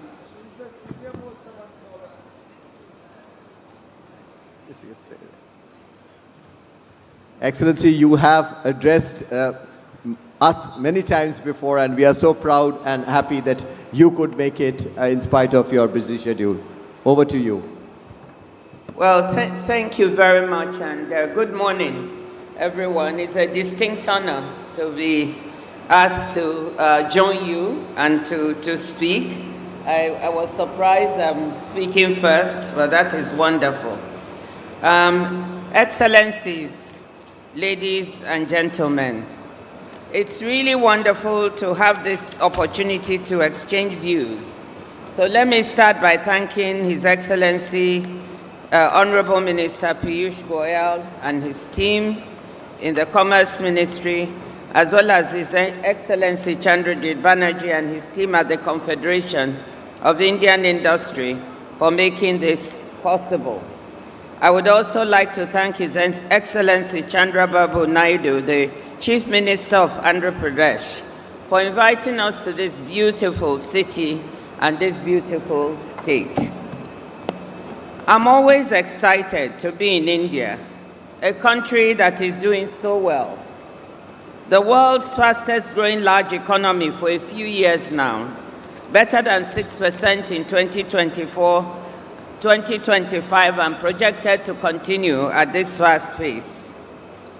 As we all heard in the opening session, India is a leader in technology and digital innovation, a place where growth is being driven by strong domestic demand, sustained domestic and foreign investment, and stable macroeconomic conditions. So I want to congratulate His Excellency Prime Minister Modi and the entire government of India and its people for this progress. Already the world's third largest economy in purchasing power parity terms, India is on track to surpass Germany and Japan to reach that rank at market exchange rates by the end of the decade. India has the scale, the dynamism, and the credibility to provide leadership, not just in this region, but globally. And this is demonstrated by this very forum with so many people from all over the world, but also by the number of partnerships and free trade agreements and negotiations underway, as we heard from Minister Piyush. So I'm from the World Trade Organization. I'm the head of the World Trade Organization. And the message I want to give you here is that in addition to all the bilateral deals and partnerships that are being made, the world still needs multilateral organizations, particularly in trade, in order to be able to have global cooperation and global growth. You cannot have global growth without global trade growth. You cannot have even growth in India without growth in trade. So that's the premise. You cannot even have global financial stability without global trade stability. To do that, you need both the bilateral agreements, the investments, but you also need the multilateral fora in order to be able to move forward. So that is why the organization I head, the World Trade Organization, is very, very important. And I want you to know that we are experiencing the greatest disruptions in global trade in 8 decades. It's unprecedented, the undermining of the rules of trade. But my message to you today is that in spite of this undermining, the global trading system remains resilient. Almost 3/4 of world's goods trade, 72% to be exact, is still going on WTO terms. When I say these numbers, people are surprised because they think that the trading system has been very broken. It's been battered, as I always said, bruised, but it's still standing and is very resilient. So 72% of world trade is going on WTO terms. The WTO still provides all those bodies of agreements and rules that provide stability and predictability to world trade. It is not government officials that trade, it is the business sector. You know what you need in order for you to have stability and predictability in trade. And I think the business community are some of the biggest supporters of the World Trade Organization. Most of the delegations that I receive in Geneva come from the business community, and they say what you provide as the WTO helps us make business work. So that's one of the reasons I thought it would be important to be here today to say that even as you invest and you talk of partnerships, you also need to think about trade and the multilateral engine that makes trade work. So the WTO has agreements on customs valuation, how your goods are valued when they arrive at a country. I call it a very unsexy agreement. Not many people think about it, but just imagine if you as a business person sent your goods to a destination with one valuation in mind and you got another one, you could lose lots of money. But we have the agreement that makes sure that common methodologies are followed to value your goods. We have the intellectual property agreement. We have the technical barriers to trade agreement, a science-based approach that ensures that quality, human health and safety are respected and that these are not used as protectionist measures. Intellectual property agreement alone ensures $500 billion in earnings. Over $500 billion each year are earned by businesses from patents and royalty rights as a result of this agreement at the WTO. $144 billion of that last year went to the United States, a quarter of the total amount to the EU and the rest to the rest of the world. Without this agreement, we would not be able to have that. So this is why the World Trade Organization, just among many reasons, is important, and why it is important for all of us to see how to maintain the resilience.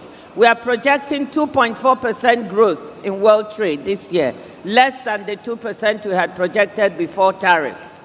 And we are also looking at, this is much, much higher than the 0.9% we projected in August when we were looking at the impact of reciprocal tariffs. So why is it better? Because business people have reconfigured the way they trade. There has been front-loading in the US ahead of the tariffs, front-loading of goods. South-South trade is growing faster than other types of trade. AI, 42% of the growth in trade today is driven by AI-related goods. That is amazing. So we see this global resilience in trade. But it is fragile, and it cannot be taken for granted. And that is the next message I would like to leave with you. We are actually projecting world growth in trade for next year at 0.5%.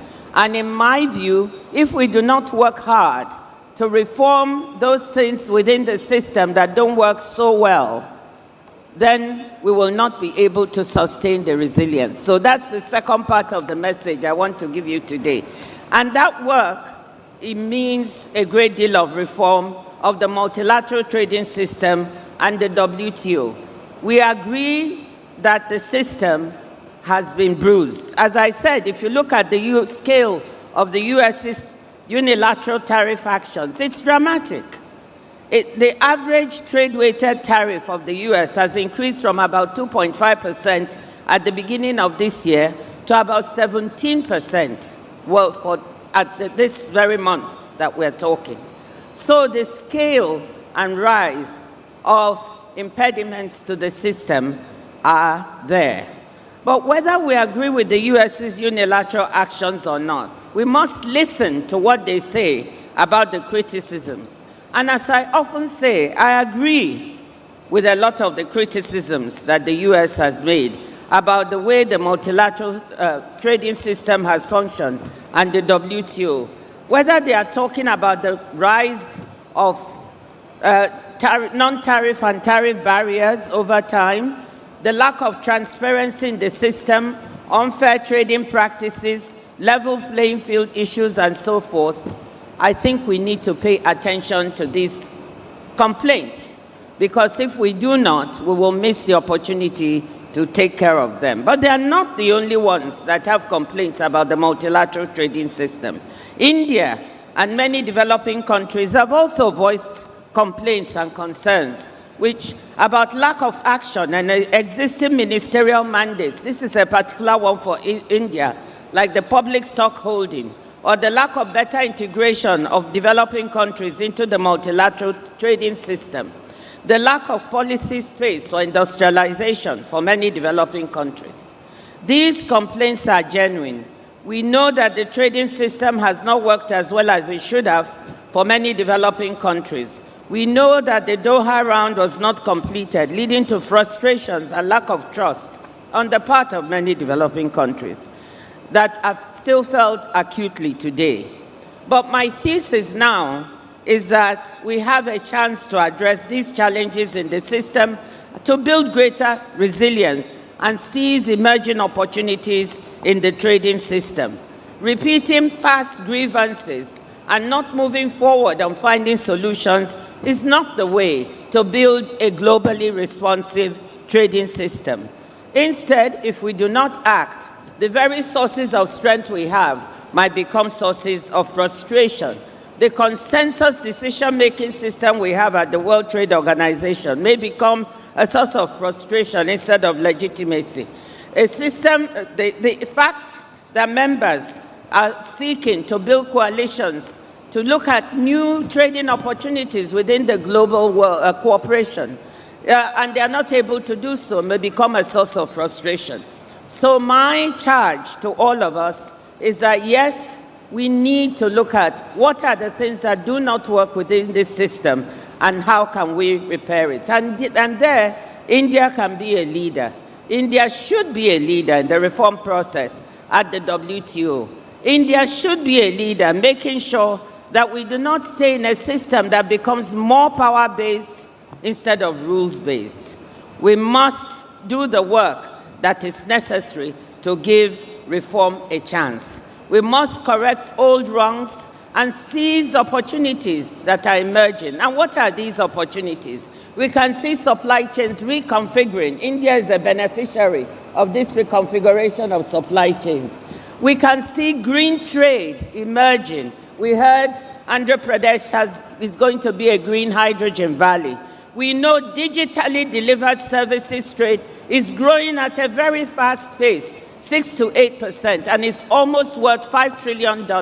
And India has the unique opportunity to do well, is doing well in digitally delivered trade. So we see South-South trade growing. Again, India has big opportunities here. So I'm here to give the message that, look, we have the opportunity to reform, to seize these emerging opportunities in the trading world. India should be a big part of this reform. It should allow us to move the system so it can have more flexibility to allow even smaller developing countries to benefit. So what am I saying? I'm here really asking that we all work together to improve and strengthen the global trading system that has largely delivered for the world. It can still deliver more for us. It should deliver more for developing countries, and we have the ingredients to make it do so. Let us work together, join hands, seize the opportunities, and move the global trading system and the WTO forward. Thank you.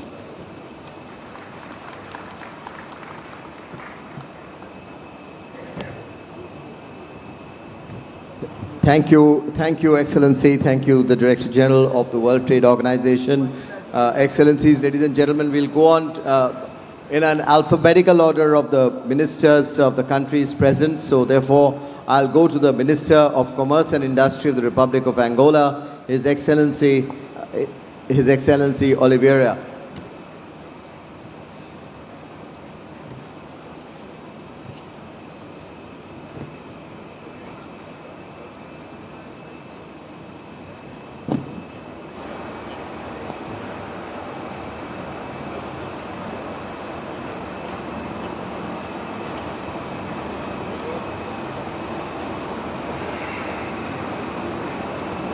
Thank you very much. First of all, I would like to thank for the Indian authorities for this invitation to participate in this session. Excellencies and esteemed colleagues, distinguished leaders of Indian industry, it's an immense privilege to stand before you today in Visakhapatnam, this dynamic seat of industry and aspiration, for the open session of the 30th CII Partnership Summit. I convey the warmest greetings for His Excellency, the President João Manuel Gonçalves Lourenço, and the people of Angola. My presence here as Minister of Industry and Commerce and in our nation capacity as the current chair of the African Union underscores the deep strategic priority we place on our partnership with India. The theme of this summit, Technology, Trust and Trade, Navigating the New Geoeconomic Order, is not just a title. It is a critical mandate. We are living in a period of geopolitical fracture and economic volatility. For the nations of the Global South, this reordering demands that we move beyond historical limitations and forge a new, resilient, multipolar economic architecture. Our relationship with India is built on decades of mutual respect, but it is currently undergoing a profound and necessary transition. Historically, India has been an absolutely essential partner in Angola's economy, consistently ranking among our top trade partners. Our total bilateral trade has reached an estimated $5.3 billion recently. But that reliance, with nearly 90% of our exports being crude oil, represents a structural vulnerability. Our government, under President Lourenço, therefore, embarked on an ambitious mandate of economic diversification and modernization. This strategic pivot was unequivocally cemented by the landmark state visit by the President of India, Draupadi Murmu, to Luanda just recently. This diplomatic intensity proves that India has become our preferred partner in the modernization journey, a relationship built on a mutual trust, respect for national agency, and non-conditional engagement. To succeed in this new geoeconomic order, we must leapfrog traditional development challenges through technology. Angola is ready to embrace India's expertise in two transformative areas. First, digital sovereignty, effective governance, an inclusive business environment, and accelerate diversification, all hinging upon robust digital public infrastructure. We are currently ranked 160th globally in eco-governance and development, and this must change. India's DPI model, the India Stack, is a proven, scalable digital public good. We are actively cooperating to implement this DPI model, business, enabling digital IDs, e-payments, and e-governance for our citizens and business, even in a peri-urban and rural areas. This is a direct intervention to streamline our business environment, ensuring that Indian investors find a growth-friendly and efficient regulatory home. Second, physical connectivity. Then we have talked about Lobito Corridor. Global resilience is now defined by the security of supply chains. The Lobito Trans-African Corridor is a transformative initiative revitalizing the railroad network to connect the critical mineral-rich heartlands of DRC, Republic Democratic of Congo, and Zambia, the Angolan's Atlantic port of Lobito. India's potential role is highly strategic, recognizing its own need for critical minerals like copper and cobalt. For its energy transition, India has offered a technical feasibility grant and signaled interest in locomotive leasing. Furthermore, we welcome the offer to supply high-standard solutions like the Vande Bharat trains to modernize our rail infrastructure. India's involvement here is a clear demonstration of South-South technology transfer and collaboration on global strategic projects. Our partnership must evolve from a predominantly transactional energy relationship to one of deep value chain integration. To the Indian oil and gas majors, we urge you to move beyond purchased crude. We seek long-term investment in upstream, exploration, refining, and critical downstream petrochemicals like fertilizer, urea production within Angola. This stabilizes our revenues and deepens our integration. More crucially, we seek partnership in our priority non-oil sectors. First of all, critical minerals. Angola has a significant untapped reserves of crucial and rare earth minerals. We invite Indian firms to invest in joint exploration and critical in local process and diamond processing. The goal is not just export raw materials, but to create high-value processed goods in Angola. Agriculture.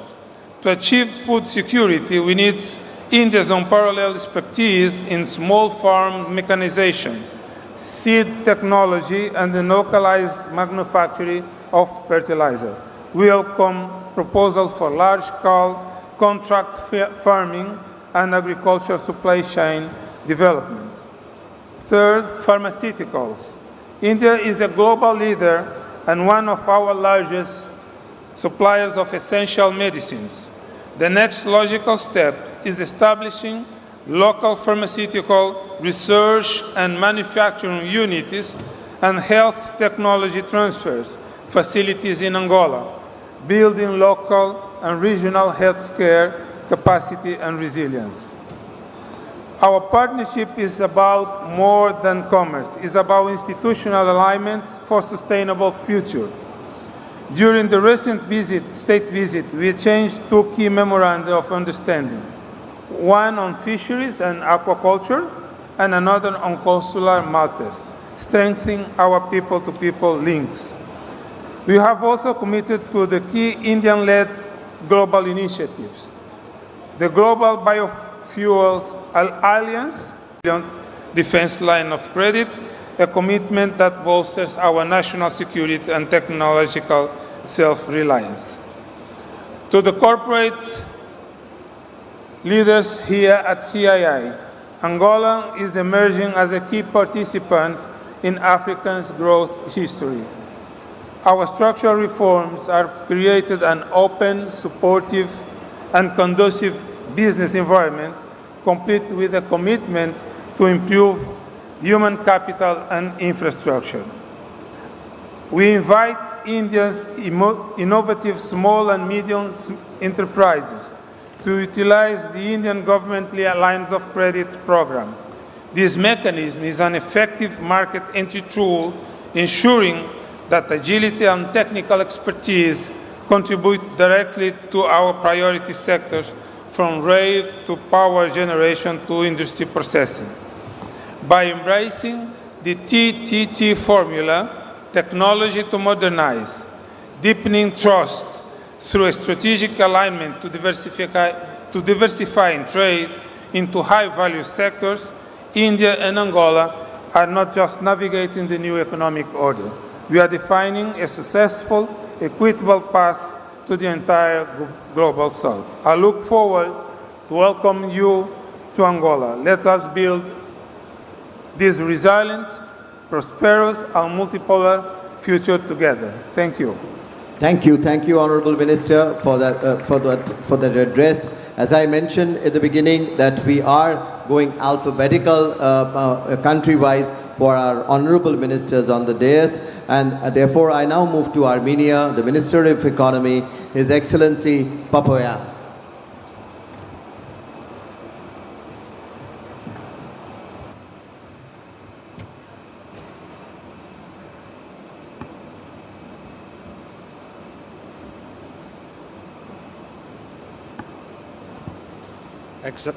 Excellencies, distinguished ministers, esteemed business leaders, ladies and gentlemen. It's a great honor to address this distinguished audience at the 13th edition of the Partnership Summit, a platform that for 3 decades has successfully brought together international organizations, governments, and private sector leaders to shape the global economic agenda. I would like to express my sincere gratitude to the Government of India, the Ministry of Commerce and Industry, the Government of Andhra Pradesh, and the Confederation of Indian Industry for their warm hospitality and the excellent organization of this important event. Armenia highly values its long-standing friendship with India, a nation that continues to demonstrate visionary leadership and impressive economic dynamism. India's achievements in innovation, technology, and inclusive development are a source of inspiration for many countries, including Armenia. We are confident that this summit held in India, a country that embodies growth through partnership, will generate new ideas, promote sustainable collaboration, and create lasting opportunities for all participants. At the same time, Armenia attaches great importance to expanding cooperation with all countries represented here today. The challenges of our time, from ensuring economic resilience and digital transformation to addressing climate change and supply chain security, require global dialogue, collective action, and partnership that transcend borders.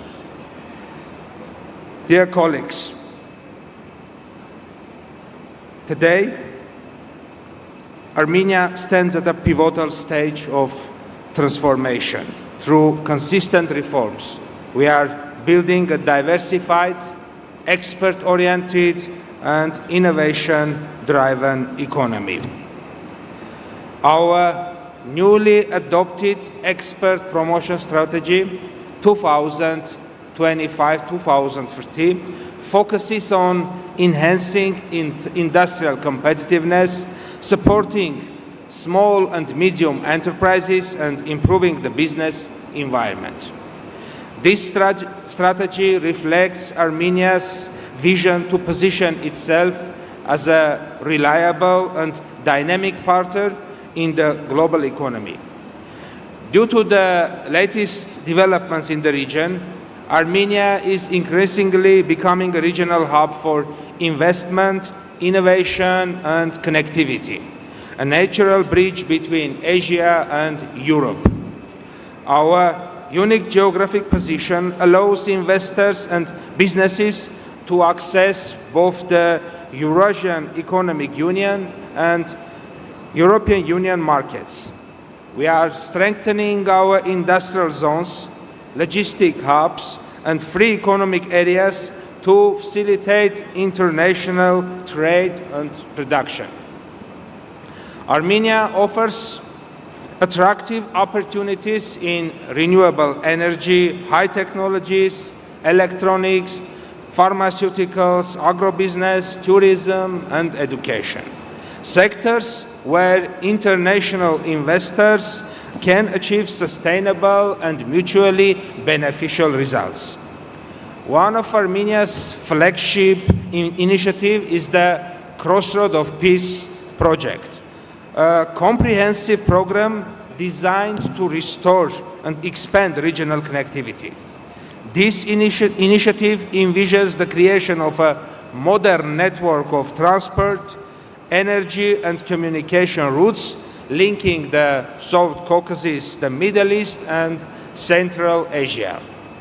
Its goal is simple yet transformative: to turn Armenia into a vital link connecting economies, ideas, and peoples.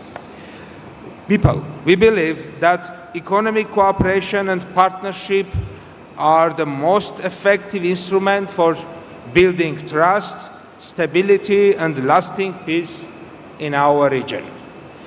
The themes of this year's summit, trade, industrialization, sustainability, climate action, innovation, and inclusion, align closely with Armenia's own economic agenda. They are the same. We are committed to integrating green growth, digital transformation, and industrial modernization into our development strategy. And we see this forum as an exceptional opportunity to exchange best practices and explore joint initiatives with partners from every country. Armenia approaches international cooperation with openness and confidence. We welcome collaboration with India and with all countries represented in this summit on the basis of equality, mutual benefit, and shared vision. Together, we can build sustainable supply chains, strengthen global and regional connectivity, and unlock the full potential of international trade and investment. Ladies and gentlemen, in conclusion, I would like to reaffirm Armenia's readiness to engage in constructive partnership that advance shared prosperity and peace. The Partnership Summit reminds us that true progress comes not from competition, but from collaboration, from building bridges rather than barriers. Armenia stands ready to contribute to this common goal and to work hand in hand with all of you to create a more interconnected and sustainable future. Thank you once again. Thank you, sir. Thank you very much for your comments and address. And now I therefore move to Canada and the Minister of International Trade, the Honorable Mr. Sidhu.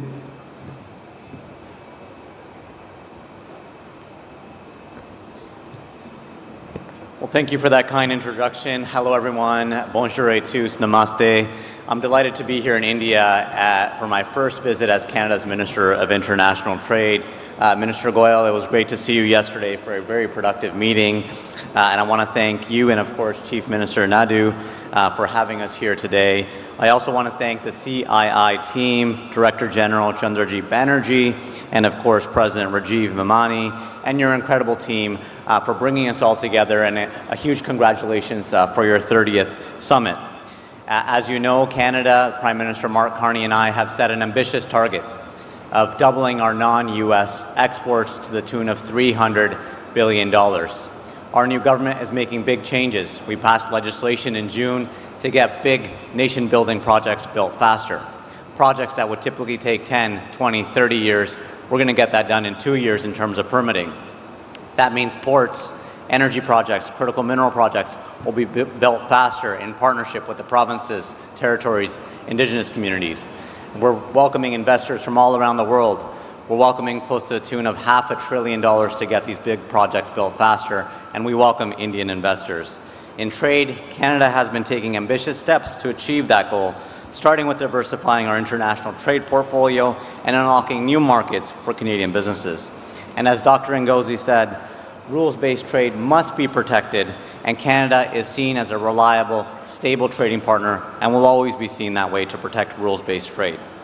Last month, I joined Prime Minister Carney at the ASEAN Summit because we believe that the Indo-Pacific region is an important partnership for Canada. To that end, you may have also heard Prime Minister applaud the progress Canada and India have made since he met with Prime Minister Modi at the G7 Summit in Canada in June, and since my colleague Minister Nand was here last month.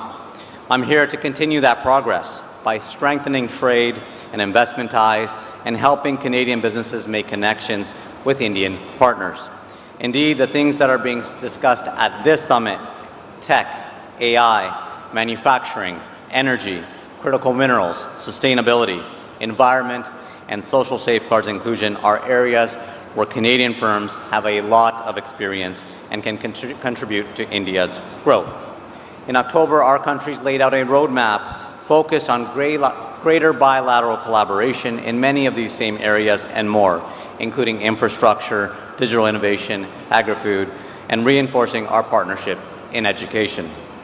And yesterday, we had a fruitful conversation on areas of collaboration and trade, as well as investment opportunities in both here in India and Canada.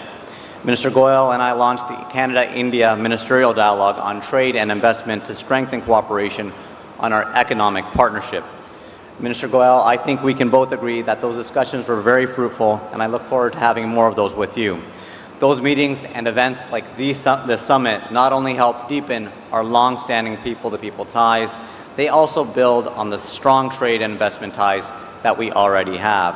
Now, looking at the partnership list right behind me, many of the partners here that are supporting this summit have a footprint in Canada. Canadian institutional investors have put $107 billion into India. Canadian firms employ at least 50,000, while Indian investors in Canada employ thousands, and these figures keep growing every year. Two-way trade is steadily growing. In 2024, last year, our bilateral trade reached nearly 31 billion Canadian dollars, and there's much more room to grow. Looking ahead, I see a bright future. Our economies complement each other. Canada can provide the natural resources like energy and innovation to power India's growth. Together, and I really mean government and industry working hand in hand to carry this momentum forward. I understand the value of industry firsthand, as I spent 13 years working in international trade, and I know it will take our businesses to push our relationships forward and be our guiding North Star. Together, to borrow a cricket reference, hit a century and celebrate our shared success. Thank you, Dhanyavad, and enjoy the summit. Thank you very much, Honourable Minister, for that short and very crisp and direct message. Thank you. And I move to Mauritius and request the Honorable Minister of Commerce and Consumer Protection, the Honorable Mr. Sansui Sikh, to give his remarks and address.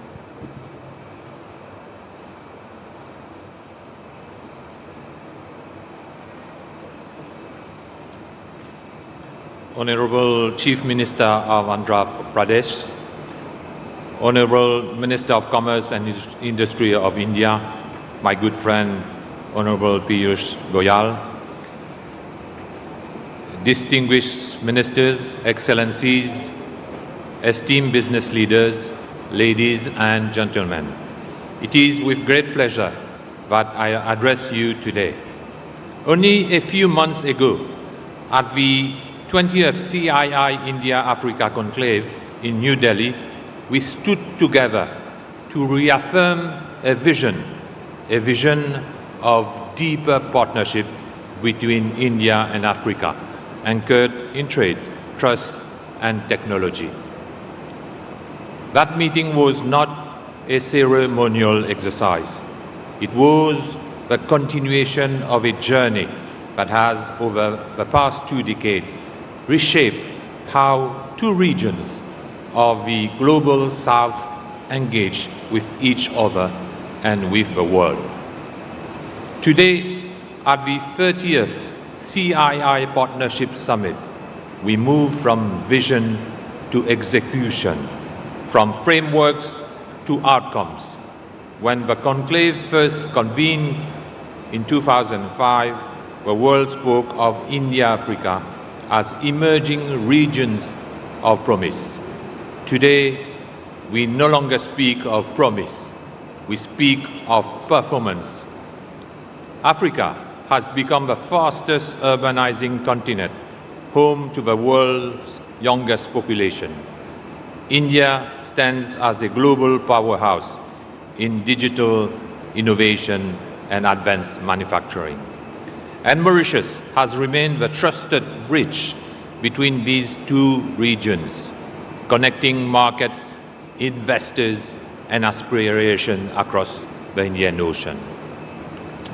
Earlier this year, the visit of Prime Minister Shri Narendra Modi to Mauritius marked a defining moment with the adoption of the India-Mauritius joint vision for an enhanced strategic partnership, reaffirming both governments' commitment to deepen collaboration in trade, investment, innovation, and financial services. This renewed framework underscores that our cooperation now extends beyond commerce. It is about building shared capacity and resilience across the Indian Ocean region. Mauritius has become the testing ground for this new architecture of trade between India and Africa. Indian enterprises today operate across our banking, ICT, construction, and energy sectors, while Mauritian investors are increasing their presence in India, particularly in financial and professional services. The relationship between India and Mauritius remains one of the enduring depth, building on trade, investment, and shared prosperity. Over the past 5 years, India has consistently ranked among the leading trading partners of Mauritius, representing about 11% of our total imports and standing as the third largest source of goods to the Mauritian markets. The volume of exports from India to Mauritius demonstrates the strength and stability of this partnership. Valued at $646 million USD in 2023 and $766 million USD in 2024. India's top 5 exports to Mauritius include pharmaceuticals, cotton, cereals, motor vehicles, and mineral fuels. India also remains a key supplier of yarn and fabrics, which support Mauritius textile and clothing industry, one of the backbones of our manufacturing sector. Conversely, Mauritian exports to India have steadily diversified from 24 million USD in 2019 to 46 million USD in 2024, comprising mainly medical devices, waste, and scrap of cast iron, aluminum, alloy, steel, and lead acid accumulators. Investment flows tells an equally compelling story. Cumulative FDI equity inflows from India to Mauritius between April 2000 and March 2025 total to 180 billion USD, accounting for around 25% of India's total FDI inflows during that period. This partnership is reinforced by the strong institutional and corporate presence of India and Mauritius. Prominent Indian public sector enterprises, including the Bank of Baroda, Life Insurance Corporation, New India Assurance Corporation, Telecommunication Consultants India Limited, Indian Oil Mauritius Limited, Mahanagar Telephone Mauritius Limited, and the State Bank of India Mauritius Limited have established operations that go beyond commerce. Through their corporate social responsibility programs, these entities have contributed significantly to community development, education, and skills transfer in Mauritius.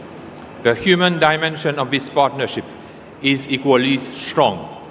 Over 26,000 Indian nationals and 14,300 overseas citizens of India live and work in Mauritius today, contributing to the social and professional fabric of our society.